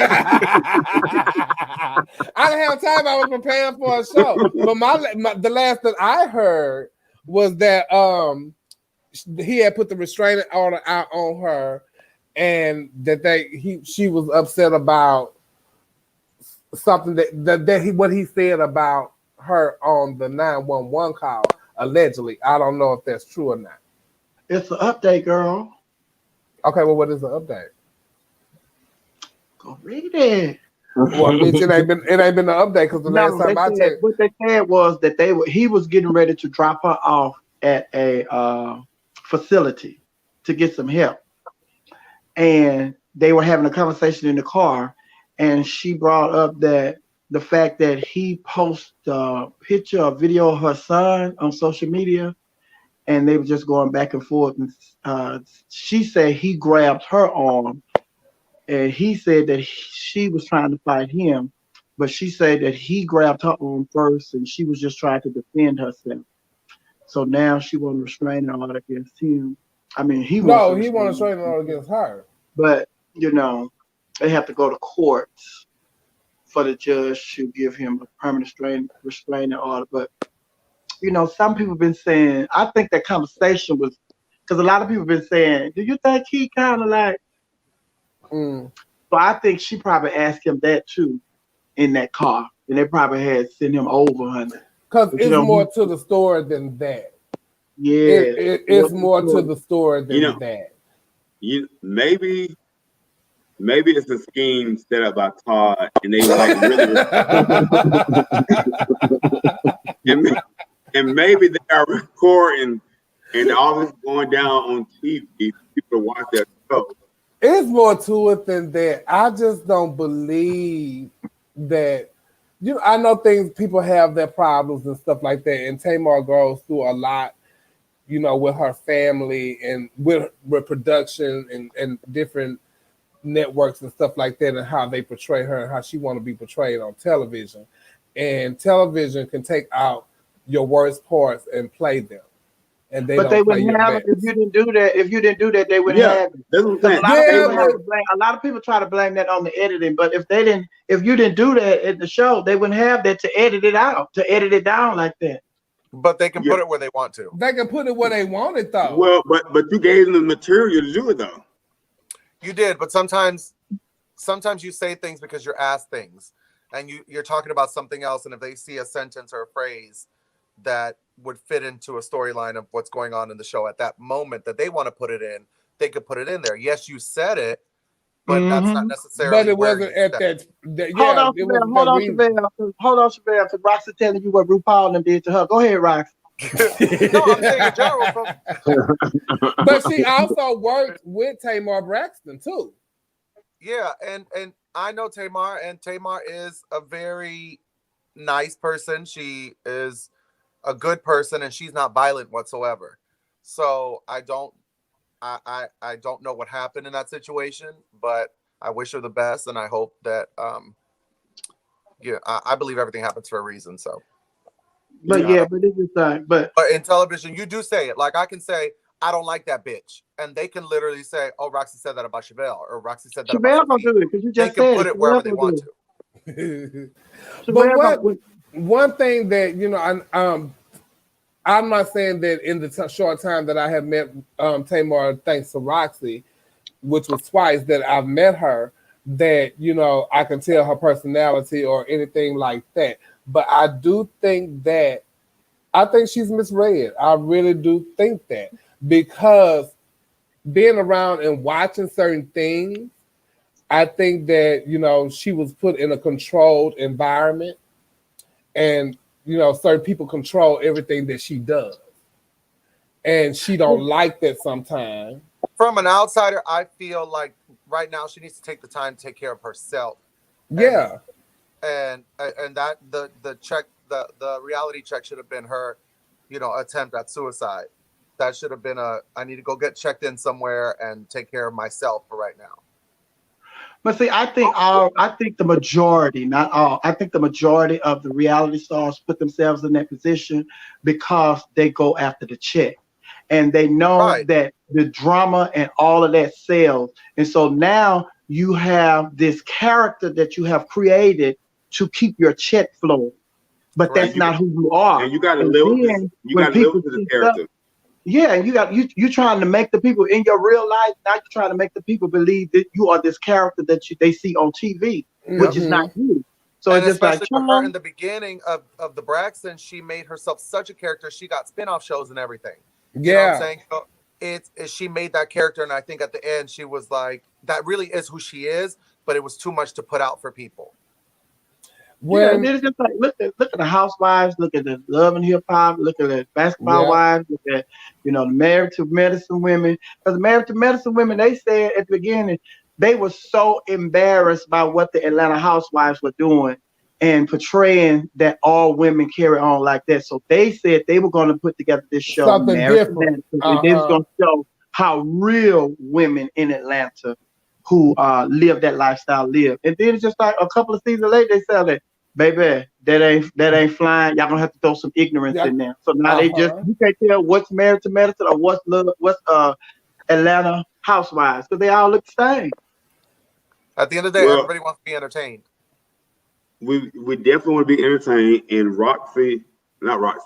Tamar is entertaining in a way that Tamar is overbearing, and it's like a lot to deal with. It's like anybody that wants to go with Tamar, I used to feel sorry for her husband. Like, he's a lot to deal with. If I'm looking at her for an hour and I can't take her for an hour, I don't know how he's taking her for 24 hours. The thing was, Vince was such a quiet man, and he was very he didn't have social media, he had nothing when we were touring. And Tamar likes to hang out with the girls, the sissies, her Judies. And it's a lot for Vince. And Tamar wants to follow the way we live and have a kiki and go to the clubs and drink and go to the strip clubs and stuff like that. And you can't always do that when your husband don't want to do all that. Your husband wants to finish the show and go sleep. But Vince was managing Lady Gaga. How could he get around that? What? And Tony Braxton. The majority of Lady Gaga fan base is gay. And Tony Braxton. Well, no, I'm not saying he cared about the gay thing. He just wanted his wife at times, and she wanted to go kiki and be young with the gays. Girl, and I wish that I'd known we were going to talk about this. I just found the clip that when she came to Orlando to the club with us to see Roxy and all that kind of stuff, and Vince and the guy that passed away and his wife came, and they all hung out with us in the VIP section. And Vince and him was like, "I'm ready to go." Like, we've been here 10 minutes. That's 10 minutes too long. Sometimes it's not that. So why are you acting that way? Because sometimes it might not be. I'm ready to go, but that's just not my vibe. I don't like do this type of thing on a normal. So it's not. But you are a manager. You are a manager, and you are with your artist, and that regardless if that's your wife or not, this is your manager. You are a manager. You're with your artist, and you know your artist's fan base. And but not only that, you also have to take into consideration that she is the artist. He's not the artist, and she is not his only artist. And on top of that, while she's sleeping during the day, he is up making moves for her. So he is on a different time schedule than her. That's true. Yeah. That's true too. And because it was his wife, he didn't want to leave her out there by herself. Where an artist like Lady Gaga, he could be like, "All right, we had the concert, we had the gig. I'm gonna go. I'll check you in the morning." Where Tamar's his wife, so he would go. He got to go. He has to go with her. But when you say it like that, it makes it seem like it's a trust issue. Why you can't leave her like you leave Lady Gaga? If you trust Lady Gaga, it's not my business, but they did get divorced. It became a problem. But the divorce probably came because it ain't had nothing to do with that. What Tamar look like she a lot to deal with though. I can't even imagine how it would be. The character Tamar. The character Tamar may be a lot to deal with, but because I tell people all the time, because my favorite, and I don't watch The Housewives, I don't watch none of those reality shows. I only watch when I have to report on them. When I have to report on for the radio or something, I only watch clips of the highlights of the show. But the thing about it is, a lot of people hate Kenya Moore. They hate her, She's my favorite. That's my Neil. favorite I know housewife. Kenya. Neil. Kenya Moore is Neil. nothing like she is on this show. If you meet Kenya Moore is nothing like that. And all of these girls, the majority of them, they're not like that. And then the one that was really a housewife. What was her name? The Snow. Sean Snow. Deshaun. The She was first the only one that was living the life that they were trying to portray with the housewife. She was the only one married. She was the only one in a successful marriage. She's the only one married to a NFL player. They lived in a mansion. NBA Bravo player. didn't have to go rent them no mansion and act like that was their house. They lived in it. She lived that life. But because she was so boring, they say, she didn't bring the Nene Leakes. She didn't bring the. She wasn't messy. She didn't keep up drama. And girl, and I'm sure if they invited her to trip, you sit up here, you got 9 women on the show, and then y'all sit up there and y'all fight everywhere you go, and then you come to somebody talking about, hey, y'all want to go to the Bermuda, bitch? I don't even want to go to Target with y'all. It's like going out of the country. No man. Bitch, I don't even want to go around the corner to the Valero to get some blunts with you, bitch. The Sean Stone would have told you, no, y'all, I'm good. Y'all go ahead. If I want to go over there, me and my husband, we can take us a trip over there. We ain't got to go over there with no drama. We're going over there to have a good time. But it's just the taping of the show is just for drama, honey. Like Neil said, it's just entertainment. And people take that entertainment, the reality entertainment, and think that's reality. No, baby, that's entertainment. I'm a fan of a lot of reality television, and if it wasn't juicy, I wait like Big Brother. Me and Chevelle watch Big Brother. Yeah. If it wasn't, it's not juicy right now, and it makes me not want to watch it. Yeah. It's like the same thing every week. It's just, it gets boring. So we want that. But if you're in it personally, then you get your feelings and you try to get online and be like, well, that wasn't me. It was the edit and all this stuff. That's why I never say that. It's just, I don't know. It's different. And see, like Tawanda is, Tawanda and I, we're like that. And Tawanda was on my show a couple weeks ago. Tawanda Braxton. We're like that. And then it's just like, I know the genuine person that she is. And Tawanda, I have never seen Tawanda just go ham on nobody. You know, like she's funny. She's life of the party. She's like to have fun. She's just crazy in a fun way. And then when I woke up that morning and I saw that clip of her and she was going, I was like, oh, somebody really pissed her off because that is not her at all. But it's just like when you in this life, people take for granted that you have feelings and you just gonna let them walk over you every time. And it's just like sometimes just like, okay, now let me just show you that I still got some crazy in me. So they can back up. Because they need something that's gonna get some ratings and make the people come to the show and watch. But and that's just like with this show. But that's even just like with this show. Everybody think that when we come on the air, we're gonna air out somebody's business or we're gonna be messy about something. And that's not the case. Y'all do. I know what's coming. Neil do it. He do it in code. You got to know the code. Well, who the code going to? And Tevin too. Who the code going to though? Who the code going to though? The people that they know. The people they hang with, they know. Like, you know, this how Trump, when Trump speaks at a rally, he's speaking to his supporters. When Neil on here, he talking code, he's talking in code to his supporters. And when I say water off a duck's back, I mean it. Some people, that's encrypted. Yeah, but some people can't take it because I'm talking about water off a duck's back. Okay, you say something I don't like, I say something you don't like, we keep it moving. But you have also said that you sometimes disagree just for the hell of it. Like if everybody goes one way, you'll sometimes go the other way. Hell yeah! Just to keep it up. Just to keep it up. Roxy, Neil is never playing devil's advocate. That nigga is the devil.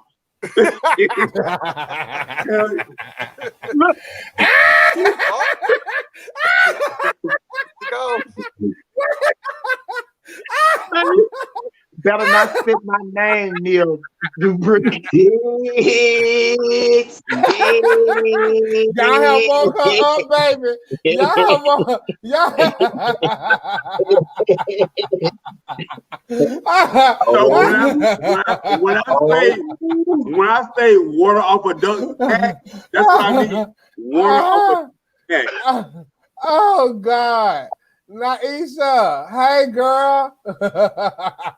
She said, just keep it moving. Water off a duck's back.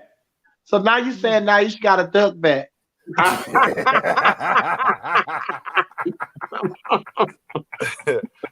I would never say that about my grandmother. Okay. See, I told you, Chevelle, two-faced. Now, when I'm at the club with Neil and I bring up Naisha, he talk about, who you talking about, my granddaddy? I don't believe Neil says that about Naisha. I told you Naisha is fish. Bitch. I would never say that about my grandma. Yeah. Yeah. Naisha is fish. Naisha is my grandma. My sister. What kind of fish is she, Neil? Oh. What type of fish is she? What kind of fish is Naisha? Make sure she that same fish from earlier.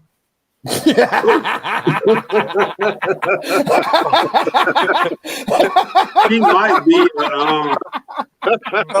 What was it? She like yeah. It wasn't no arms in that first one.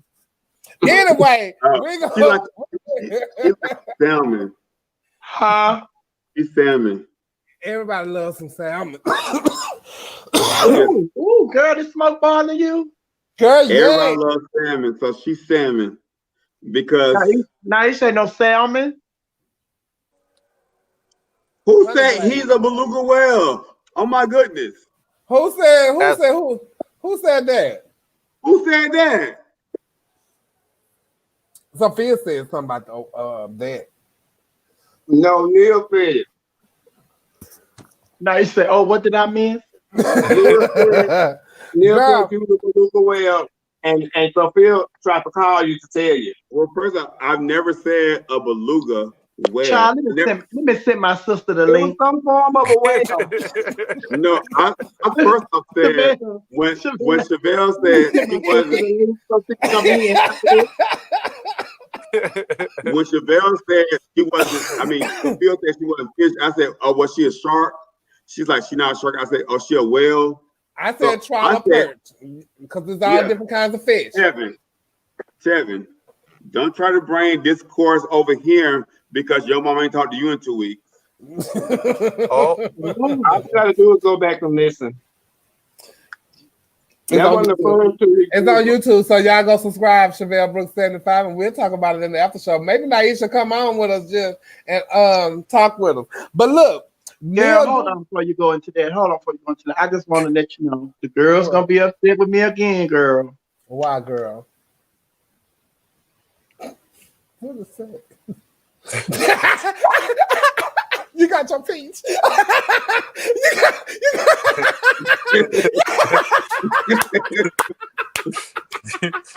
I wanted to break that on here, girl. I wanted to break it.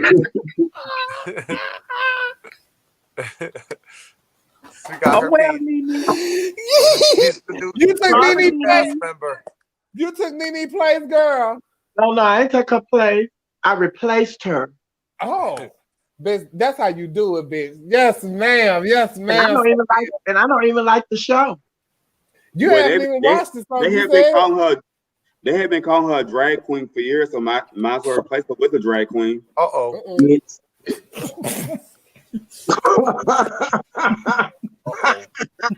on, let me put my good eyes on.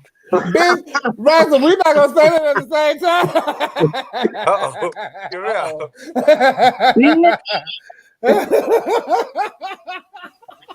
Let me tell you something. I am a real. You see this? Ain't nothing drag about this. This is a real. What are we looking at? Oh, I had raised my dress up so that nigga could see my coochie. Girl, what? Oh, wait. She hung up. No, she didn't. There she go. We trying to. Let me see what you. Well, we can't see your coochie though. You can't see my coochie. Oh. Well, hold on. Roxy. How you raise your coochie? Roxy. I believe I'm gonna have to get on out of here, Chevelle. You a freak. You tried to zoom in on my coochie.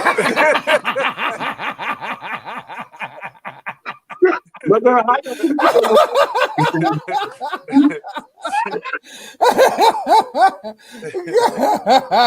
girl, and crying by wanted to Who see is that? Who is that? He's sideways. They said that's a wop. Who is that, Tevin? Who is that? Sit down, baby. Let me see you. Okay, how you doing? Oh, that's my grandbaby. Yeah, you look different. You look different with clothes on. Hey, and since you on here, cash out me the rest of my money. I got time. Hey, grandbaby. Hey, how you doing? Fine, how you doing? Hey, Papa. Trying to get high. I'm trying to get what? I'm probably ain't rolled up and he got that one. Oh. You say you're trying to get high. You say you're trying to get high. Smoke. My bad. Smoke. Oh, well, come on over here.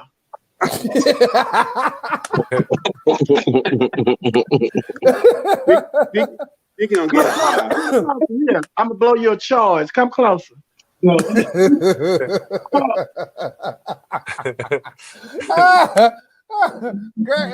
I don't think ain't no smoke coming out of there. Huh? Ain't no smoke coming out of there, girl.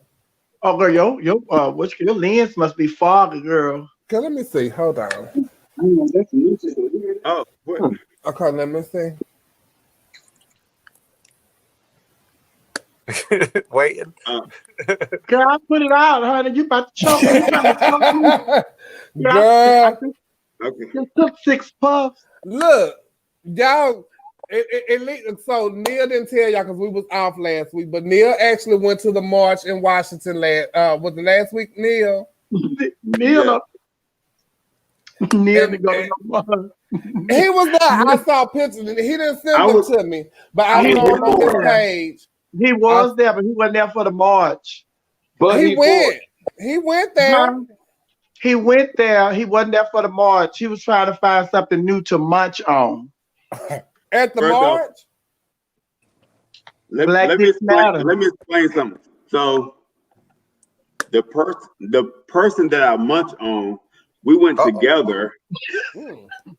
We went together and we went to the march together. And the march was absolutely amazing. Now it was hot as hell and it was a lot of speeches, but I enjoyed it. And it was a fun weekend. Did you walk? Did you march? I did the whole thing. I did the whole march. I got up at like 8 o'clock in the morning. We went to the Lincoln Memorial. We marched. I took pictures at the MLK. Did you wear a mask? No. I did. Why didn't you send Chevelle now so she can post them and show us? I posted on my story. He posted in his story. He didn't send the pictures actually to me, and I didn't even take the because I don't do the stories. You said what? I don't do the stories. Oh, I mean, I can't help. Some people only travel when it's a pageant concern, but I travel for other things. What is that, Sophia? How that come in? A honey bun. A honey bun. What that mean? I was just saying, Neil over there with all that sweet talk. Yeah.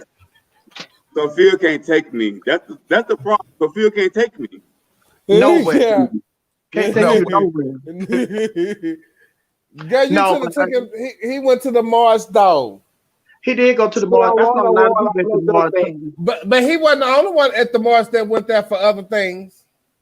Oh no, they turned that. Baby, listen. Well, first off, let me. The person in my town went there for something. Hold up. Can I not multitask? can I not go somewhere and go to the march and then have fun? No. Yeah, I'm a multitask. I'm gonna go to the march. I'm gonna have fun. I'm gonna go listen to the speeches. Did you play I'm gonna hard? rate. You said what? Did you play hard? I played a lot of things. I don't think Cars was in the plans that He already weekend. told you he went to the march with the person that he marched with.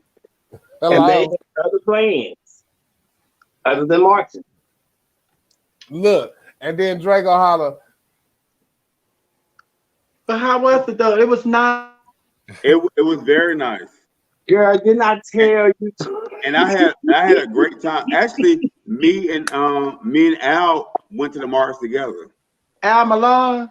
Yes. Oh yeah. That's when you was munching, John? No. Oh, you have made me nervous. Neil. No. Absolutely not. You Oh, that's said- oh yeah, that That got was me. me right there. That got me. No. First off, that first picture was definitely not the March on Washington because it was crowded all over the whole. Wait. So Shavia, they had a background back there. I guess so, John. He said that wasn't up there. I saw the. What's that back yonder? That's not the March. That's not the picture from the March on Washington because it was all crowded, all those places. There you go, Neil, right there in them blue jean shorts. It's okay. I understand. Some people only travel when it comes to a pageant. Oh, here's the read. Here's the read. Hold on. Could you give us their names? Name some people who only travel for the pageants, Neil. I also got Tevin. You can't be talking about me. I'm international, punk. Oh, International where? Yeah, in the country. I probably been more places than you. And In just no which country? pageants, nigga. I do more things than pageants. International Vogue, honey. Where you been out of the country? Where you been, Tevin? No, I don't go out the country. Y'all got that shit. Well, how you international? Why are you international, Tevin? Hey, you talk to them people over there. They named that shit. I tell y'all, International Vogue. No, he talking about when he go to different cities, he go to international streets. International Vogue.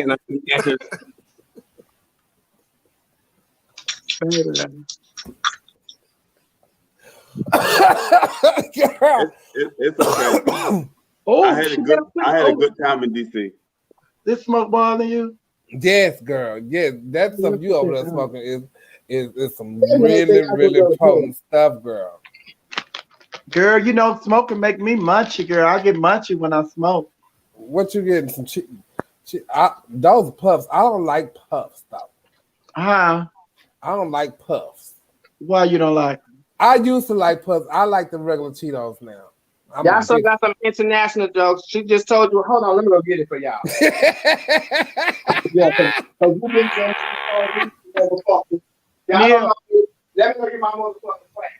Oh, that lip done kicked in. I'm finna go. Oh, look. Oh, Tevin, you feeling some type of way? Neil, You hold on, I'm not talking to you right now. I'll be back to you. Water off a duck's back. you know you Yeah, I'm gonna put the water on the duck back. Hold on. Chevelle. Huh? Neil, you know Tevin feeling some kind of way because you told him you went to the March on Washington and he know you was down there. That's fine. Well, first off, Tevin.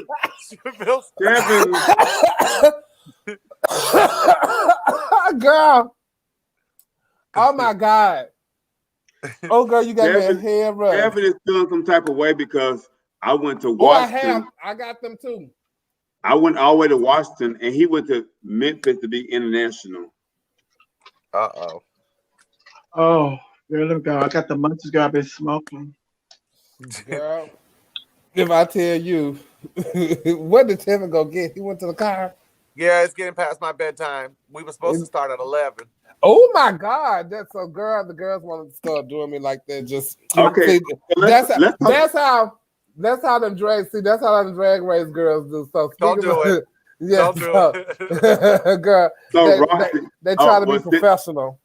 since Chevelle introduced Drag Race to the conversation, so Roxy, I'm sure you've heard about like the season 13, like I guess girls that's gonna be on there or alleged girls on there. Alleged girl. They haven't officially released the video. No, but No. they say Tanisha Iman is on there. Yeah, they Don't say do to that. me. They say to. Well, child. This is why I say don't do it, because when I got on Drag Race, I wanted to keep it quiet because I wanted it to be a surprise for everybody that I cared about and has followed my career to finally make it to the show that was the biggest thing for drag at right now. Right. So when I hear people names, I'll say it to my friends and stuff, but I try not to ruin it for them because it is a big thing when your picture finally comes out and you get to announce that you're on the biggest platform for drag at this moment. It's a special moment, and some people just ruin it. Like they ruined it for me. Like how do that stuff be coming? How do that stuff be coming out? Well, because people can guess. I mean, especially if you're friends with them. Well, this person's on there, and they try to guess the whole cast. Like when I came on, when I was filming, I gave my password and stuff Facebook to Axel, my child. And I was like, just go on there and post. And he couldn't make 2 posts without Dina and everybody writing on there. Girl, this ain't Roxy. You're filming Drag Race. Stop lying. We know she's there. Blah blah. But That's just ruining the experience of it. But social media is always gonna ruin it. The same way, not only with Drag Race. It is, but I just say like, if you can hold off on saying the names, let it be their surprise. It's like you want to do something good. It's no surprise anymore. The same way, like people are filming Housewives of Atlanta, and we already know who are the new people on the show. It's no surprise because of social media. Because that social media is it's motherfucker. So when people film reality shows or whatever, it's no surprise left because eventually it's gonna get out. So, okay, so we know 2 girls from Atlanta. Go ahead and say what you were gonna say. I don't want to take it away from you. Go. We know 2 girls from Atlanta. At least 2 girls from Atlanta are on this new season of season 13. Yeah, and I don't think no Texas girl is in there. We were talking about her, and if it's true, we were talking about her age actually, and I think she would be the oldest contestant that they've had. The oldest. I don't think she is. I don't think she is. I think that white chick is, and I can't think of her name. I thought I hope she is the oldest because your girlfriend was. Who? I hope she is the oldest contestant because she plays she's gonna kill the young girls. So that's what I live for. You know what I'm saying? Well, she's gonna have I just hope that she's actually on the show. Because don't nobody yeah. Latrice's not the oldest though. Oh, I'm sorry. You're not gonna do Latrice like that. Latrice Royale. You're not gonna talk about Latrice like that. I ain't talking about who was the oldest, Amy, and I thought she was the oldest. She's not the oldest. She just looked the oldest. They just said that she was not, and I said I'm sorry. Okay. I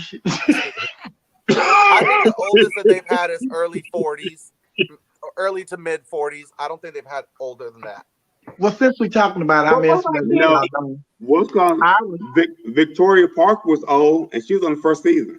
She was over 45 something years old. What is that?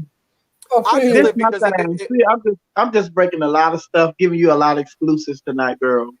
Like I showed you, I'm a peach. I got my peach. I'm surprised. I was really on season 8 of RuPaul's Drag Race, but because it got out, they took me off the show.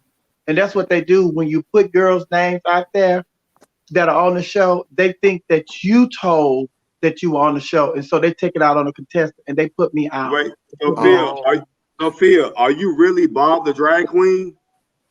I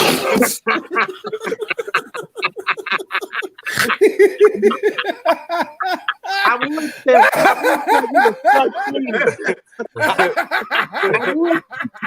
say you were suck clean, but I know you much rather to suck this.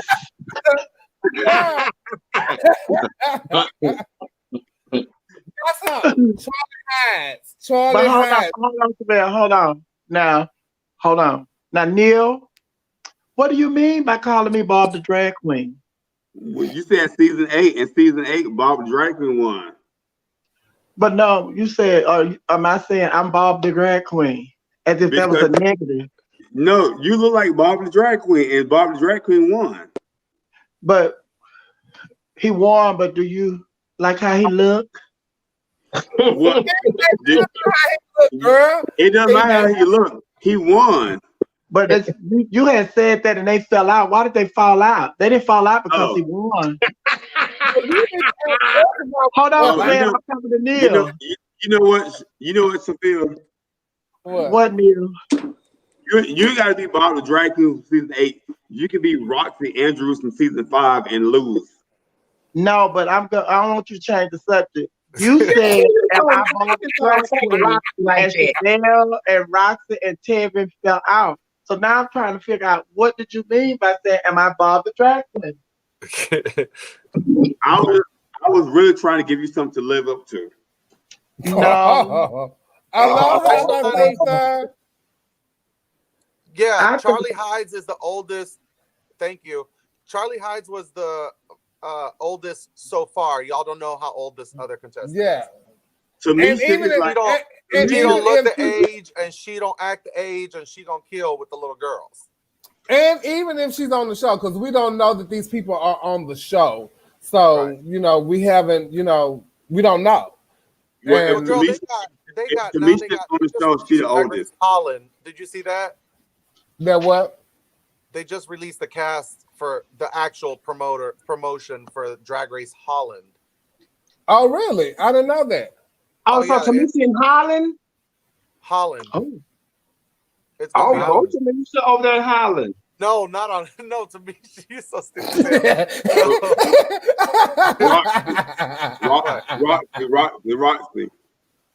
Roxy, we know you're a drag race girl, but we don't care about those bitches in Holland. No, why I mentioned it is because I feel like now it's just there.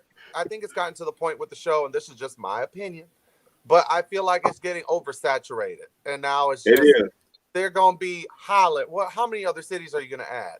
Well, that's why we just got Canada. We just got this. Let them enjoy Drag Race. Like American Idol, when it came out and became big, they moved it to all the countries as well, but they kept the shows over there. They didn't air every season in the United States. You had to go find it and stuff like that. I feel like just leave the U.S. be the U.S. and let us enjoy it and search those if we want to watch them.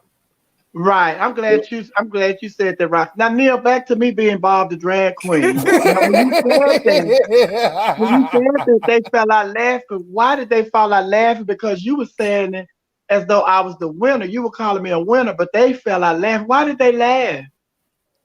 Well, you are a winner, and Bob the drag queen is a winner, but he's also a comedy queen. You're a winner, baby.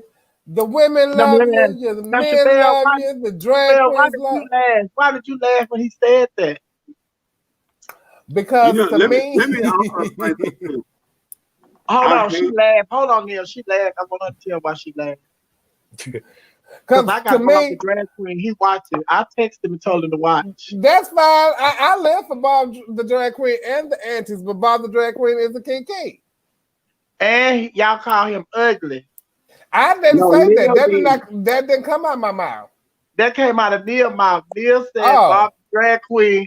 He didn't call him ugly. He said Bob the drag queen would be pretty if it weren't for his face. Oh. That's ugly. Who said that? Who said that? I definitely don't recall saying that. I enjoy Bob the drag queen. I remember you saying that before we went live. You did say that. You say, I'm going to get this the show some kind of way. You said some kind of way, I'm going to get this on the show. I definitely didn't say that. You said, yes, you did. Before we got on live, before we came live, you said, I'm going to see how I can get this on the show. You said, and that bitch is like a breast stank. All that hair on her face. I live for Bob, but if I tell you that, Bob. Oh, my God. You know what I live for? Thailand, but Thailand wasn't Thailand Drag Race wasn't officiated with these people who produced this one, and RuPaul. Holland and Canada are. Oh, I didn't know that. Mm. You know, with Yeah, Drag with the Race, same I'm company. I'm so sick of Drag Race and these sisters doing these all stars. I'm so sick of sisters. I'm so sick of sisters doing all stars. It's like all stars. It's like it's too much going on. Like you should do all stars every season. Like give it a break. They I'm would so do sick that. of Hold sisters. on, Chevelle. They would do that if you stop watching. Who? You and the rest of them, because the ratings so high they can't skip no year. The And last No, time they come they on, signed no. contracts to do us I because they I do do watch. a season. They I just watched the filmed the new regular season season. and they finished it, and now they're filming All Stars. Yeah, VH1 has it to where they and do I'm like, one. all stars should be like every 3-4 seasons because it doesn't make it special I agree. anymore. I agree. So, but he watch it. He watch oh, Neil watch every all-star drag race. He watch every regular drag race. He go to every pageant. He is at every gay and guess pride. what else? He is And I'm at gonna watch every Housewife. I'm gonna watch every Big Brother. I'm gonna watch every Dance with the Stars. I'm gonna watch it all. and I'm guess watching what? it all because And guess that's what? why they keep Guess coming what? back with one after another. It's included in my cable package, so I can watch it all. Thank It's in my cable package, so I can watch Hey, it all. you got DVR, Yeah, all of it. All of it. And that's why they keep filming more episodes and new seasons, because you just watch all of it. It's a part of your cable package, and they keep filming because they know you're gonna watch it. And they don't want to let you down. What they keep it up, bitch, and they keep bringing me something I don't appreciate, bitch. I'm gonna stop watching. I'm gonna stop DVR. Okay, so speaking of this, so I am watching. I have started watching Canada Drag Race, although I already know the winner. But Canada Drag Race is actually interesting to me. I actually like it. You watch? I have never even thought about to watch it. I actually like Canada Drag Race, and one of like my favorite Kikis, she just got voted off from the last episode I watched. Bitch, you watch all of it. Look. See, I can't saturate myself with that much. I can't do Okay, it. let me explain something. Chevelle, Neil will watch Miss Third Ward Drag Race. Well, Neil, do you watch the Vegas all show? of them. I watch all of them, just like I watch every single Housewives. So I watch all of it. So I don't have a problem saying I watch them all. Do you watch the Vegas show that's come? Do you watch the one that come on the phone? I definitely watch the Vegas show, and I love Cameron Michaels on the show. Cameron Michaels is sexy, and I enjoy the show. So okay, I do. And that, have you met Cameron Michaels? That show's actually good. Hold on, Roxy. Yeah. When you gonna be in the Vegas show? Well, they just started that one. I know, but when you gonna be on it? You ain't answer my question. Ain't nobody on the bitch because it's closed. Hold on, Chevelle. Huh? Just like they leaked them tapes about who gonna be in the season of Drag Race. They know who's gonna be on the second. It's gonna be 6 months. They have 6 months run. Hi, Roxy. Roxy, you know what? Hold on, Neil. Practically exclusive. They have 6 months run. The girls that's on their first round of Las Vegas, they're gonna be there for 6 months, huh? Yeah, they said it's a 6-month contract that they signed. And then the next 6 months gonna be a group of new girls, right? So where are you going? I don't know. When they ask, I'll be there. Well, when do you start filming The Real Housewives of Atlanta? We already filming. Well, so you done with your commercial with the peach? Well, Sophia, Roxy is she's a season 3 all-star. Chevelle. No, this is my official peach. This is my piece I'm fucking up.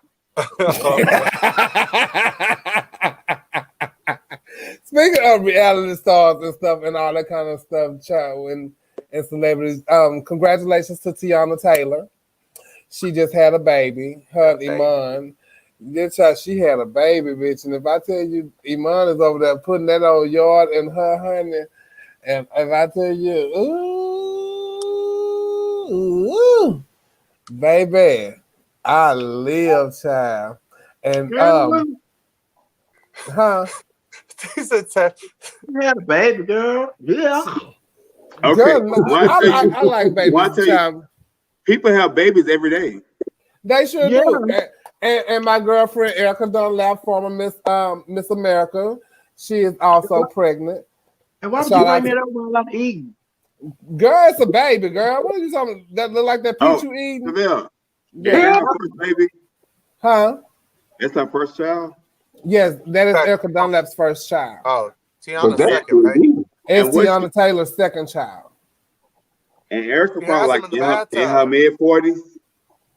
Probably. She has them at home she had both the babies in the bathtub. Tiana did? Mm-hmm.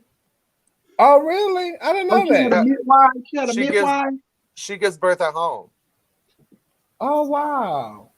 Well, of course she gives birth at home. If she can take Jumper dick all the time, she can push out a baby. It's gonna fall out before she even gets to the hospital. Yes. Y'all saying he packed it like that? Baby. Yes, he packed it like that. Ooh, I love her husband, bitch. If I tell you, I love your fish are suffocating. They need water. Someone said Tim and fish are suffocating. They need water. Y'all see my boss? Y'all need to listen to me on We Are You Radio weekdays 2 to 6.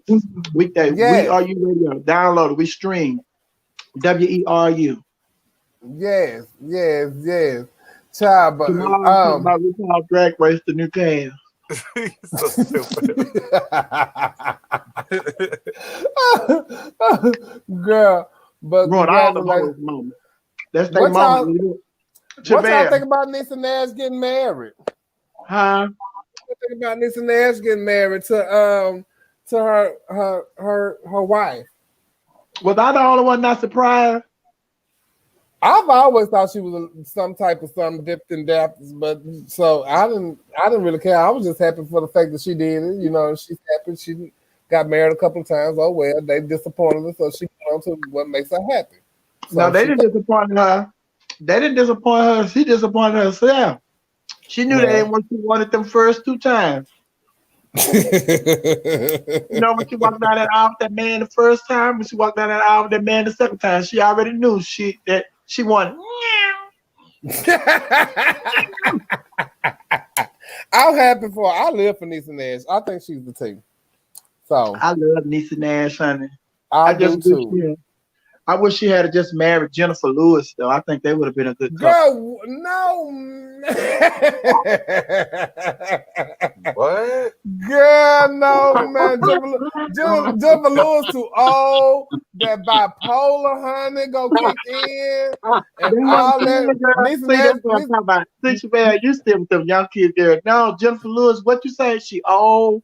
She bipolar. Yeah, when she leaves, she gonna leave that money to somebody. What's wrong with Nisa Nash having that money, girl? I think Nisa got more money than Jen. Girl, my phone needs charge, and I can't plug it up, girl. Please plug the charge. Go get your charger, and I'm gonna go to commercial.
Yes, God, because a lot of people gonna need that last flyer. That's the Bill Bosman from in Atlanta, my friend Jesse, friend to the show, because a lot of shit had went down in Atlanta this weekend. So I know he is really making a coin out there, Jazz.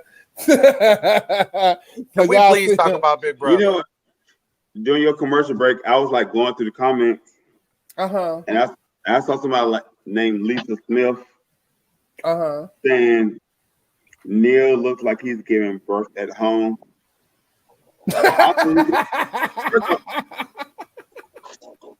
I don't know why they feel like they can just sit in these comments and think they're gonna read. She was talking about the fish look like they need some water. Right, I don't know feels, but Lisa Smith, fuck you. Oh my God. What? Yo, what? Lisa, okay. Lisa, don't act like that. I don't know who Lisa is, but you know, get out my background, bitch.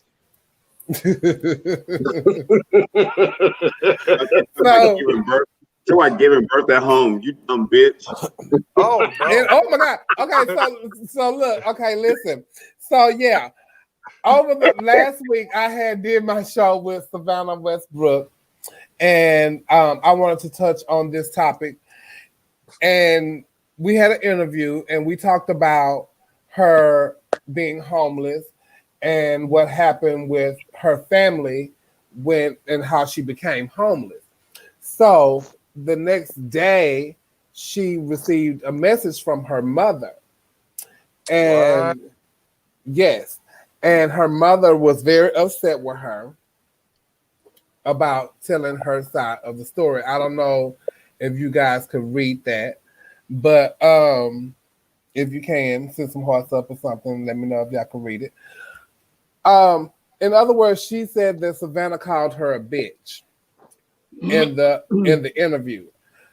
Savannah did not call her a bitch. Savannah told her truth and how she felt and what she knows to be true that happened to her in the midst of with her family and everything that had happened. So her mom, I'm gonna say this, Savannah is very. I saw that. You saw it, Sophia? Yes. And it was very, very, very nasty. Very nasty. And I couldn't believe a mother. It for those of you who couldn't read it, it said, "I'm done. You will never call me another bitch as long as I live. You are so fucking wrong. But guess what? The bitch you say I am, is the bitch I will be. And hell no, I'm not apologizing to you for shit. Fuck you and your motherfucking friends. Now that's how a bitch talk. And I never put there for attention because the friends you have, I don't need them. And the next time you call someone a bitch, look in the mirror." This is from her mother. And she messaged her that day, the day before. Her mom even called when we were in the car and asked, was she okay? How's everything going? And about the show, she was gonna be tuning in. She spoke to me. She sounded very nice. And hi Tamisha. And she sounded very nice. And so then the next day, I didn't understand where this came from. And Savannah's very open up about her life and her being raised and everything. She speaks about her status and all of this. So when her family found out her status, she woke up one morning to plastic plates and forks and all that kind of stuff. They took everything out the kitchen, and then didn't want her playing with her nieces and nephews and hugging and kissing and being an uncle that she is. And it was very hurtful to hear her story and how her family treated her. And you know, when a person tells you this, you're like, child, maybe you kind of pushing the envelope a little bit. It ain't happened like that. But then when reality hits, you like, damn. And then it's even things that she have said to her when she gave up her pageant. And this is even a quote that she had posted. In October, I was told I should have been aborted yesterday. I was sent this either way. Don't tell me how to feel and don't tell me I'm wrong, because if your mama ain't never said no shit like that to you, please keep your comments to yourself. When I wouldn't even know how to react if my mama told me something like that and tell me that in front of my friends. And see, that's the thing about it. And I think it's just like, because I know you and I know your mom, and we all knew each other's mom growing up in Texas and stuff. We go over each other's house, and our mom accepted our friends as though they were their children. They were their children. So it took us leaving our mom's house and leaving and going out of town and traveling out of town and meeting different people and seeing that everybody didn't grow up with the love from their parents and even their grandparents and cousins and uncles and aunts that we had. We took it for granted that everybody grew up the same way we did. They were treated, just like we were treated. They was protected just like we were protected. But then when you find out that people who throw their own children away just because they reveal to them that they're gay, it's just like, it's sad. And then it's just like you said, I was coming on Facebook, like when I pick up my phone, like majority of people, when you pick up our phone, we go to Facebook, we go to Twitter, Instagram, check all our social medias. And when I turned on Facebook, she was there standing up, in the middle of telling this story and reading this text message that her mom had gave her. And you could tell that it was very hurtful. And she admitted, throughout the conversation, it's just like, yeah, I'm not gonna say it don't hurt. It does hurt. She said, but I've been dealing with this my entire life. It's just like, and she said, I just had enough. I've had enough. And then it's just like she was trying to raise money. She was trying to do 2 more songs to raise money for some friends of hers that have been affected by the hurricane that hit Lake Charles. And then it's just like she got these 2 numbers, and then just with your mama. And then the text message. Yeah, and then she's trying to stand up here and be strong for us and say, I'm fine. Don't y'all feel sorry for me. I'm just telling y'all what I've been dealing with. I've been dealing with this my whole life, but don't feel sorry for me. But it's just like, how can you not feel sorry for somebody and that hurt? That hurt. And no matter how she try to mask it, you just have to feel for her. And then it's just like, I was just like, just like, what is this? What is this? And then it's just like, even if you feel this way right now, with what's going on in the world, everything that's going on in the world, is just like, just hold it. If you've been holding, just hold it. And for that,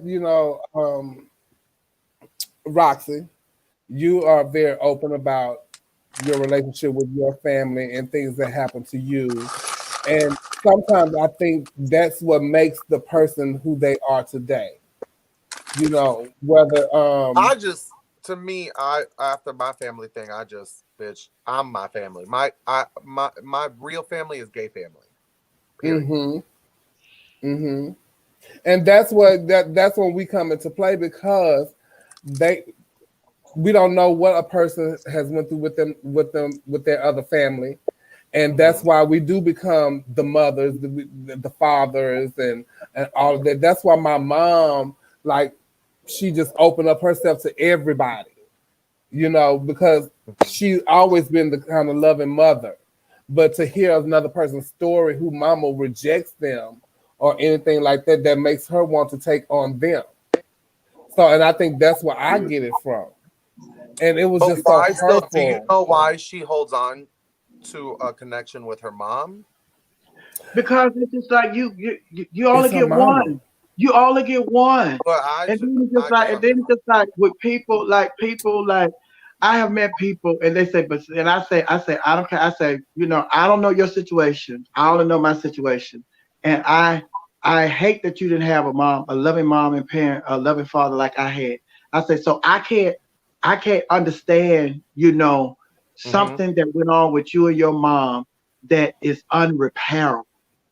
I said, I just can't wrap my brains around that. I said, but you know your story and you have to live your life. So I have to accept that. I said, but there is nothing on this earth that my mom or my dad or my sisters, my aunts, my grandma, nobody in my family could do to me that I am going to just walk away from my family. Just say, that's it, I'm done.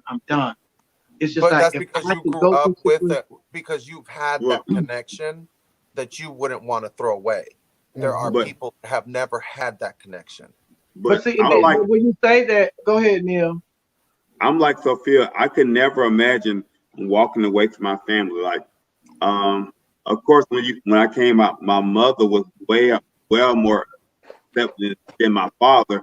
But even doing that, I could never like see myself walking away from my family because my father, although he wasn't the most accepting at the beginning, he still was nurturing. He still called me. We still like had our conversations. He might not want to talk about like the gay aspect of things, but he still was calling me saying how was things, how's life doing, how's Atlanta. We still had other conversations. So I can't just throw away. I just can't throw away my family. And I understand what he's saying too, because it's just like we have to understand that it's hard for us to come out to ourselves. So then when we come out to our parents, it's hard for them. So we think that when we tell our parents that we're gay or we like the same sex, that they're going to be like, okay, and move on. It's like, no, I had to have some time to accept who I was to myself. So what makes me think that my parents are not going to need some time to deal with the information that I just gave them? And then back to Roxy's point, where Roxy was saying that, you know, when I grew up with the love, and it's just like, right. And it's just like, she said, but some people don't grow up with that. And it's just like, yeah, and I thought about kids who are adopted. Kids who are adopted, they never know their parents, and then when they become a certain age, they want to go and find their real parent. But see, I have that choice, and I have never ever, and I don't know if it's because I'm a different species or what. There is no. I think you handle Never things. walk somewhere to find them. You handle it different. Yeah. Than anybody else And like would I've seen have. people like Chevelle personally with her mama, and I've seen people like Angelica with her mama, and it's just like, to me, in my mind, it's their connection that they've had. I've never had. So it's why you don't long something. Like, I've never done drugs, so I don't miss something that I've never done. I've never had that family, so I don't miss it. So what am I searching? Because you don't know it. Yeah. So like for you guys who do, and Neil, I don't know what Tevin's family is like, but y'all have been so used to that growing up and having that connection and bond with your families that are so close that you couldn't live and breathe without it, even if they're not accepting. You don't. And that's why it's so he'll talk to hurtful. his dad about other things, but they won't talk about certain things because he doesn't want to lose that connection that he knows he's had with his daddy when he was younger. Some people just don't have that. So and my thing is, like, you're absolutely right, because my thing is, I treat my laughing hyenas. Those are my kids, and there are some that get on my nerves sometimes. They get on the other kids' nerves sometimes. But my mom couldn't give my sisters away. I can't give my hyenas away. My We Are You Radio family. Then when I went to V103, the thing that hurt me the most when I left V103 was because I bought into that we were a family. V103, we're a family, we're a family, we're a family, we're a family. But then when they said we're a family, I took on my definition of family, meaning that this is another extension of my family, and they're going to treat me like my family. Back in Houston treated me, like my Macintosh family treat me. But then it's just like, when I found out, like, I was just a number, I was just a rating, I was just some money. So, but they said, they cover all that up by saying we are family. So that was the most hurtful part. And then another issue that I have when it comes to the gay community is a lot of people who are thrown away from their families and they run to their gay families. And these gay parents know that these kids are vulnerable and they take advantage of their vulnerability. And it's just like they are coming from one bad situation, thinking they're going into a good situation, when that good situation that they ran to turned out to be an even worse situation that they ran from. I just think it's just so hurtful to have your mom tell you something like that. When I was younger, I had a diary, and my dad read my diary when I went to stay with him, and I had wrote in there that my mom was a bitch. I'm in the 8th grade by now, but I wrote this when I was in like the 5th grade. And I wrote it because I got mad at her. I said she acted like a bitch and this and another because I had did something at school and da da da da da. He told my mama, and my mama at that time, she was like, well, you can stay there with him. I'm a bitch. You don't have to ever come back here. If I tell you, I thought my life was completely over because I didn't even want to be with my dad. And I just knew that I was only there for a certain time, and I just had to be there and pull this time out and do this, and I'm going back to my mama. But when she told me that I was just broke inside for like two weeks, I called both of my grandmothers, and it just broke me. That's my mama. And so if just to hear that come from Savannah's mama, I'm like, God, You're thinking your relationship to that story. I'm thinking, how can somebody do that to their child? Correct. And that's even just it's even when people like turn their kids away because they're gay. That's still your child. That's your flesh and blood. How could you do that? I hear what you're saying, Roxy. You said that's you're comparing her relationship with your mom with her relationship and her mom, and it's totally different. Mm-hmm. But my thing is, like, I have, and I'm sure you have too, we all have, I have fell out with some of my closest friends. I have fell out with some of my closest just associates. But some kind of way, we find a way to have a conversation and we work that out. And we continue with our relationship. Mm-hmm. So it's just like some kind of way. There should be a way that you can work that out. Yeah, I agree. Nothing should ever just be thrown away. Completely. But it sounds, and like I said, I can't speak for Savannah because she tells her story and she knows her relationship with her mama. But to me, and just from what I've heard, and put myself in that position, I would have to say, I love you. Thank you so much for everything you've given me, whatever that may be. Thank you for giving birth to me, but I have to cut ties with you for right now. And see, I couldn't really do that. Like, even like in my like family group message, my mom like texts us every single night, me and my sisters and brothers, and say good night, like praying for you, blah blah blah. Like, my father is a little more difficult, but he's still coming around. But my mother, I can't even imagine my mother saying something negative. Actually, my mother and my father have met Aja, and they've known her since we were like kids. So my family just has a different understanding of, and especially my mother, she has a different understanding of like my lifestyle. Savannah is here. When Savannah and them go to my mama's house, like Portia, Randy, Rochelle, all of them, and they go to my mama's house, a big old picture in the living room, Miss Tommy Ross, Miss Texas, 1988. And then everybody, Thomas said at my mama's house, Thomas sent my mama flowers and stuff for Mother's Day, Christmas. She sent her cards and everything. So it's just like, Marissa used to do my mama hair. So it's like, it's a difference. Like, so it's hard for me to even understand like a mother turn her back on their child. Well, even when Roxy told her story, it broke my heart. Because just to know that could happen, and I'm proud of you. And I'm proud of everything that you have accomplished in your life and knowing your struggle. Mm-hmm. So I commend you for being a strong individual that you are to get through that. Savannah's here, so I want Savannah to come in and let's talk to her, and she can explain her side and how she feels about everything. Okay. Hey, I love you. Hey, Savannah. Hey, everybody. Hey. I love you. How you doing? Too. Hey I you, I love you. I love you. Hey you. Hey, you. I Yeah, love we you. didn't get none of that. So it was so funny because I was asleep and something woke me up and I tuned in and y'all were talking about me. And I was like, okay. And then the emotions started coming. I'm fine. Like I said in the interview, Chevelle, this has been all of my life.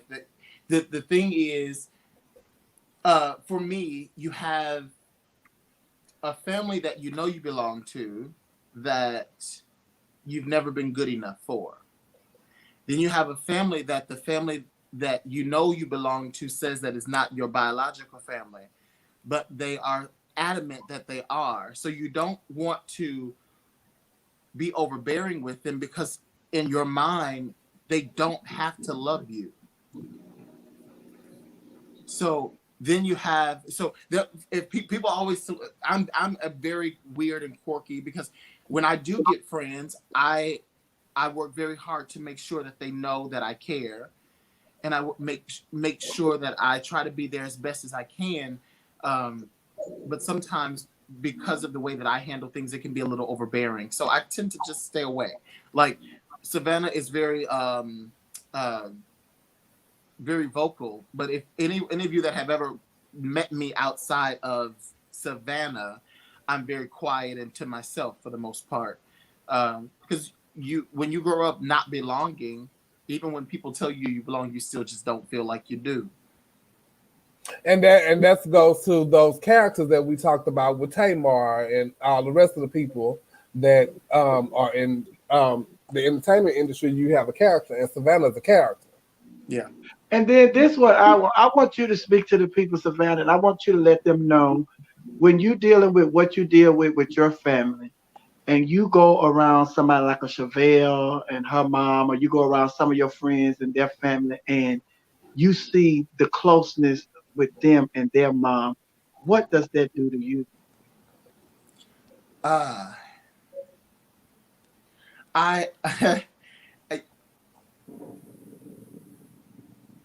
sometimes I envy a little, but then I don't at the same time because I've been very blessed. I have a lot of, my entire life has been filled with women that have been what I didn't have. Like there was always somebody that. One thing I can say, no matter how hard things got, God has always placed a motherly figure in my life, even if it was just for a little while to make sure that I was okay. I went and spent the night. I think I was in either sixth. It was coming to the end of the 6th grade year, going into the 7th grade year. I went and spent the night at Cassandra Lewis's house. I stayed over there almost a year and a half, and it was like birthdays, Christmas.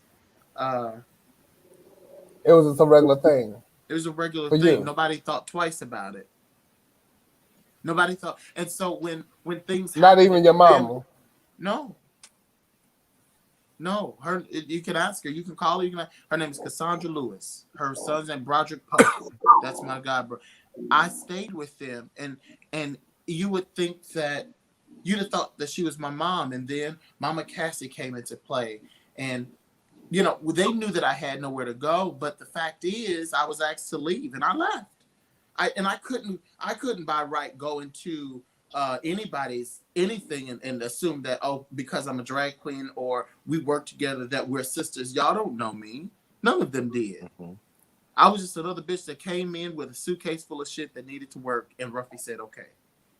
So I couldn't assume that they're going to help me. They don't even know me. They have no idea who I am. And that was another thing that I had learned during your interview is how when you were working with these people and they didn't even have a clue that you were homeless. So you never know. It wasn't everybody's business, Chevelle. Look, and here's the thing. That's true. But this is why I say that. But what I'm saying is you never know what that person next to you is going through because they might paint this picture of them to being okay, but they really not. But for a lot of that bothered me. When you don't when people don't go, when you've not experienced certain things in life, when you've not you have to be okay. I've created a platform for myself on social media that I'm always positive, I'm always uplifting, I am always this, and I am always that. And no matter, and I can't get mad at anybody else but myself because I created that narrative. And so I can't get mad when I'm having a bad day and don't nobody want to watch me, because they watch me for me to uplift them. Not really vice versa. Because for most people on social media, which I am, I've accepted in my life, I feel like I'm an extendable piece. My job is to help where I can, and then when it's done, that's why I try not to get too attached, because eventually my time will be up and they'll get just as tired of me as everybody else. And then I'll go through my thing. But then there's times when what, go ahead, Neil. So I was going to ask, so what's the resolution to the current conflict that you and your mother having? What's the resolution to? At the end of the day, Neil, I lose either way. Because if I say something, I'm wrong, because you get those that say, "Oh, that's your mama." If I don't say something, then I deal with it. Because I need. But what do you want though? What do you want at the end of the day? Yeah. I want my mom and my sister and my niece and nephews to be okay. And if there's ever a need, I'll be there. Because at the end of the day, I can't, because people always assume that people are being fake and phony. As much as it hurts and it bothers me, I would be less than a man if my sister called and said, "Mama need this," or "We need that," and I say, "Well, that's not my issue." Right. You're right. You're absolutely right. Because at the end of the day, I'm the oldest boy. And I've always been the protector. It doesn't matter because this has been, again, all of my life. So, and even with her saying what she said in October about she should have aborted you up until then. A room full of people. In a room full of people, you found your way to be okay with her up until the interview you had with me, and that was in October. It's almost been a year. Yeah, so what do you do? Everybody had all these opinions of what they would have done had their mother told them in a room full of people after you have brought them all down here that she should have aborted you. What do you do? Go off? That's what everybody says. Oh, I'd have went off. I'd have lost. No, you wouldn't. But go off for what? Though? You know what? I promise you, if the woman that brought you in this earth tells you that, as bad as you think you is, I promise you it's going to hit you in your gut, and all you're going to be able to do is exactly what I did. Sit back and say, "Oh, okay." Maybe I would have escorted. If it was my party, they would have got escorted out. If it was their party, I would have escorted myself out. No, but I understand what you're saying, because at the end of the day, like my mother, my father, my immediate family, those are at the end of the day the most important people to me, and their opinions really matter to me. Like even if I say it don't, it really does matter to me. And so my mother saying something like that to me, now, Savannah, did you ever have a close relationship with her?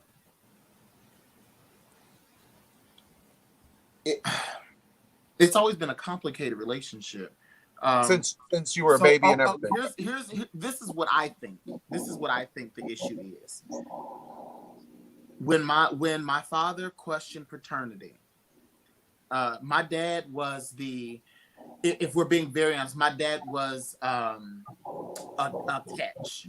When I was younger, my father got burned over 90% of his body, and my mother is very. They are certainly about who can help me. What I can get from you. Mm-hmm. My dad got burned over 90% of his body, which of course ensued a very large settlement. You can look it up. It was in Lockport, Illinois. He worked at a chemical plant and it exploded. My dad almost died. When my dad questioned paternity of me, and I had to get a blood test, that's kind of when things changed, because I was young then. I was 3 or 4 when I had the blood test. And ever since then, the rumor is that it came back that he was not my dad. But my father, even though he does not like all that I do, he will fight you if you tell him otherwise. My aunts will fight you if you tell them otherwise. But on my mom's side of the family, my aunts will fight you to tell me. They would every year, every birthday, every single time my dad would come in town and I would get a phone call to say, you know your dad's in town. They would say, that's not your daddy. Ain't no point of you going over there getting on them phones. That ain't your daddy. That's what I've lived with my entire life. So here's one family that's saying we want you to be a part of us, and then here is the other family that you're a part of, telling you that you're not a part of that. Because it's almost like we don't want you and they shouldn't either. That's how it feels most times, if I'm being very honest. But and I've always said that, God, he sent us through stuff for us, and he also put us through stuff for others. Yeah. So it's just like I always tell all my kids and stuff, you have to learn from other people's stories and other people's struggles. And then someone said something the other day that was so profound to me. I have never heard it. And then it's just like, I never thought about that. A lot of people, especially the African American community, a lot of people, they talk about we struggle, and then we so proud. Like Oprah. Oprah came from nothing and she built this. And then it's just like, you don't have to struggle. You don't have to struggle to build success. But the majority of our mentality and our mindset is that we have to struggle or go through things in order to be a success. And a lot of people will put themselves through a lot of stuff because they feel like I have to go through it stuff in order for me to be a success. And it's like, no, you don't have to do that. Okay, so for me, like I didn't even know that the type of love that is shown in gay families was really a thing, because my first gay mother was very much like my real mama. It was like, I was not an issue or not I was not of any consequence. I was just there. And so when I started hanging around with Naisha and I went to the first, I didn't think that was a thing. I did not. And even when I won Universe, that was the scariest thing in the world for me, because now I'm in this world and I don't even know how to fit in. I don't know how to fit in. Because when with Large and Lovely, I didn't have to be seen again unless I wanted to. Now I'm Universe and I got to be around all these people. I don't even know how to do that. And I still don't. I'm still very uncomfortable around a lot of people. Not because they've done anything to me, but because I hold such a high regard to folks. I would rather sit and be quiet and not say anything so that I don't lose them than to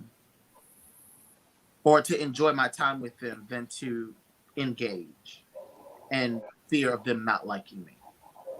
Well, if they don't, go ahead now.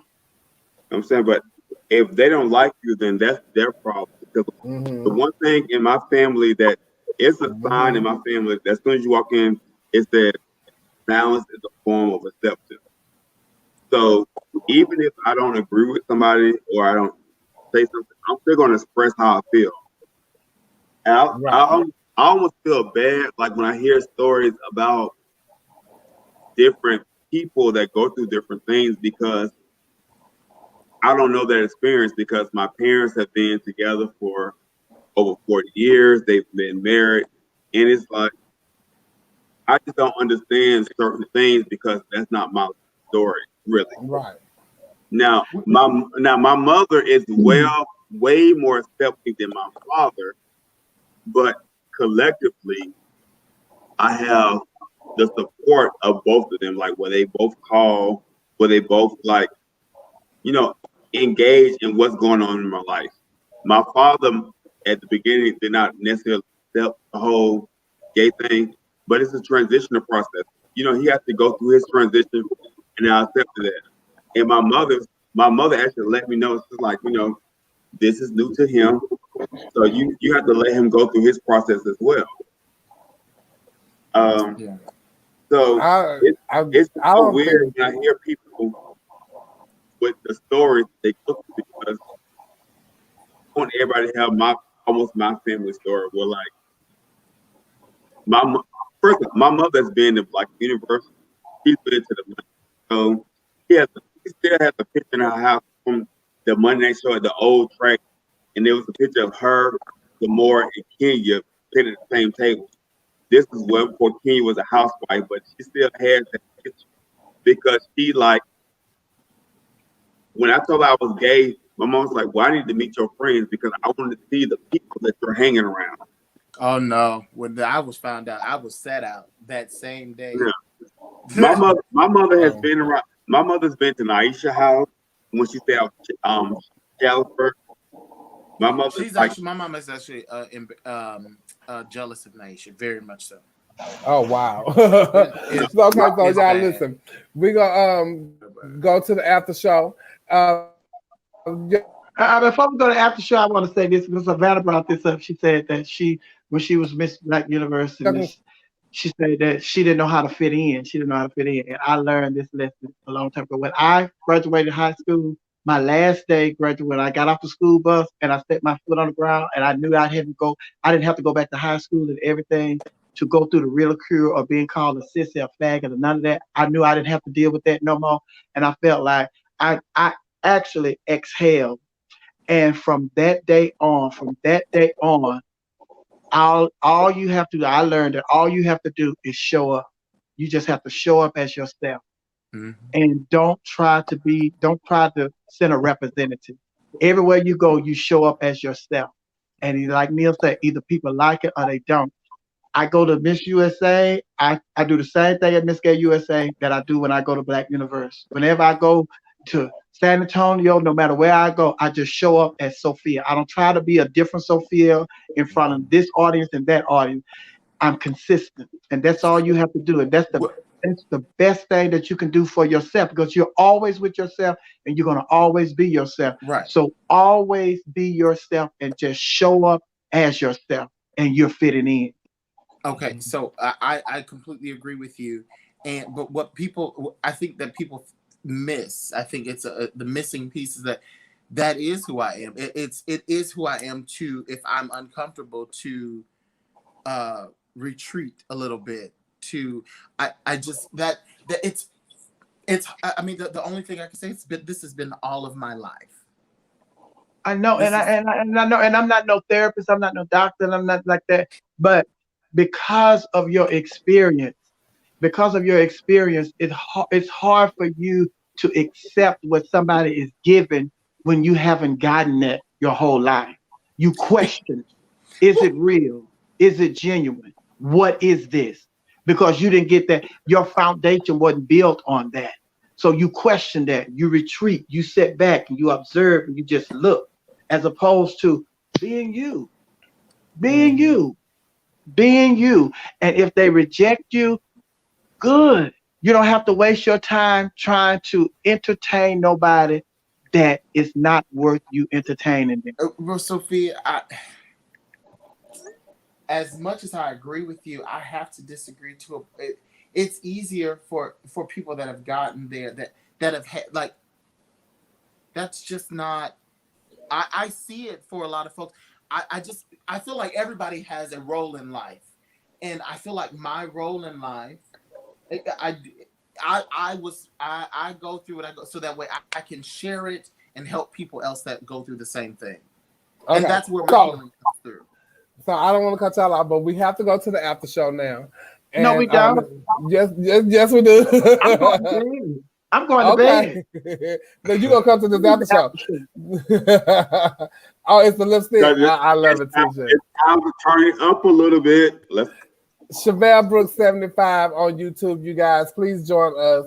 I want to thank Roxy Andrews and Sophia McIntosh and you, Savannah, for coming on the show and playing with us tonight. And Savannah, for you sharing your story. And I appreciate you guys so much. And I love you guys.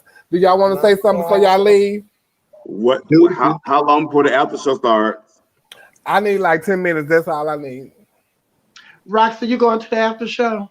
It's about 2 hours past. It's way past Roxy's bedtime, but she don't even. Savannah, I'm still sending you your package too. What'd you say? I asked you what time it was. Oh, well, Sophia, let's go to the after show because Sophia, Ross is not gonna be messy like that anyway. Ross is very meek and mild, and she's very wholesome. No, But Neil, I Sophia, don't pick a side. I don't feel a way and then just pick the other way because everybody else feels the same way. Mr. Neil Dupree. I don't want Ross to get in any trouble. So, but Sophia, you don't mind. So let's go to the after show and be a mess. Neil, Everybody water that's off on a here duck's that's not, back. Water everybody off a that's on duck. here that's not, everybody that's on here that's not coming to the after show, you can join me at We Are You Radio, WERU, weekdays from 2 p.m. to 6 p.m. I have my YouTube channel, Miss Sophia, MSSOPHLA. So that's that. You stream. I mean, Yeah. Roxy, my baby Zodiac is giving you a shout out. I see him. I'm still waiting for him to message me. Oh my Chevelle. God. Yeah. Chevelle, Yeah. you're not gonna believe this. What? My water just broke. Hey. Y'all come to Savannah Brooks 75 on YouTube, and we will see y'all in a minute. I want to thank y'all so much for tuning in. We love y'all. We are here each and every Wednesday at 10 o'clock. And y'all, we're going to. If it's a girl, I'm gonna name her Roxy. If it's a boy, I'm gonna name him. If it's a boy, I'm gonna name him Roxy. Bye, Sophia. We're talking about 10 minutes, so 2:45. Log into the show. Yes, and please don't forget to go and vote. Thank y'all so much for tuning in. I don't know how to get there. I don't know how to get on there. Girl, you know how to get on there on Chevelle Brooks 75, girl. You know how to get it. I'm gonna send you the link. It's on the Highway 75? No, girl, I'm gonna send you the link, girl. I'm 20. You gonna get the link, child. Trust me. I'm gonna send it to you. Y'all going on over there. You gonna send me the sausage? Am I gonna send you the who? The sausage. You say the link. Not that link, girl. No, we're not sending that link. We're gonna send you the Oh, yeah, I'm saying it's a sausage. Send that to Neil. Don't y'all forget to go vote. Go vote. We'll see y'all Chevelle Brooks 75 because we gotta go, Jim. Bye, everybody. Bye-bye.